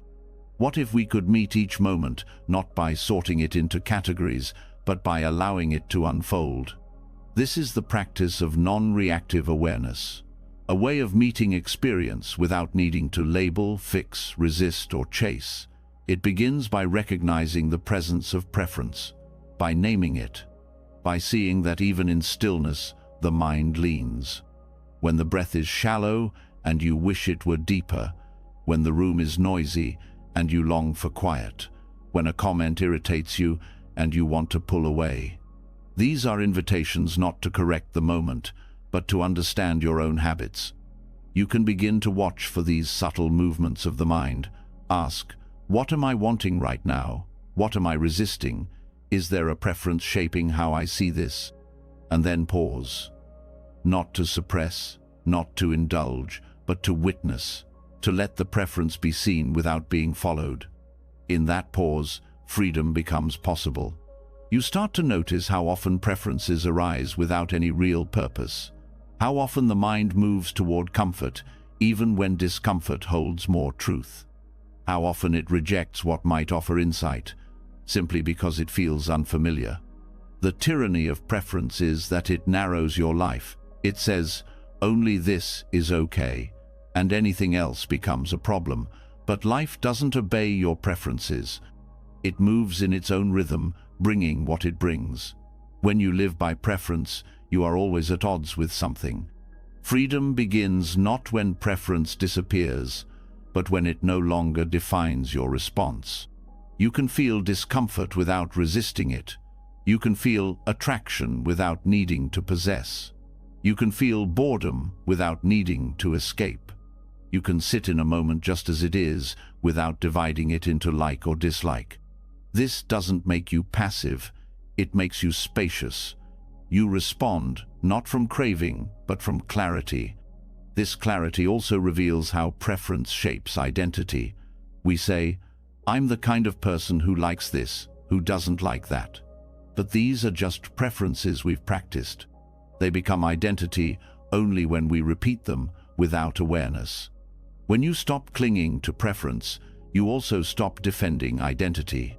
You no longer need to be consistent with your past. You can change your mind.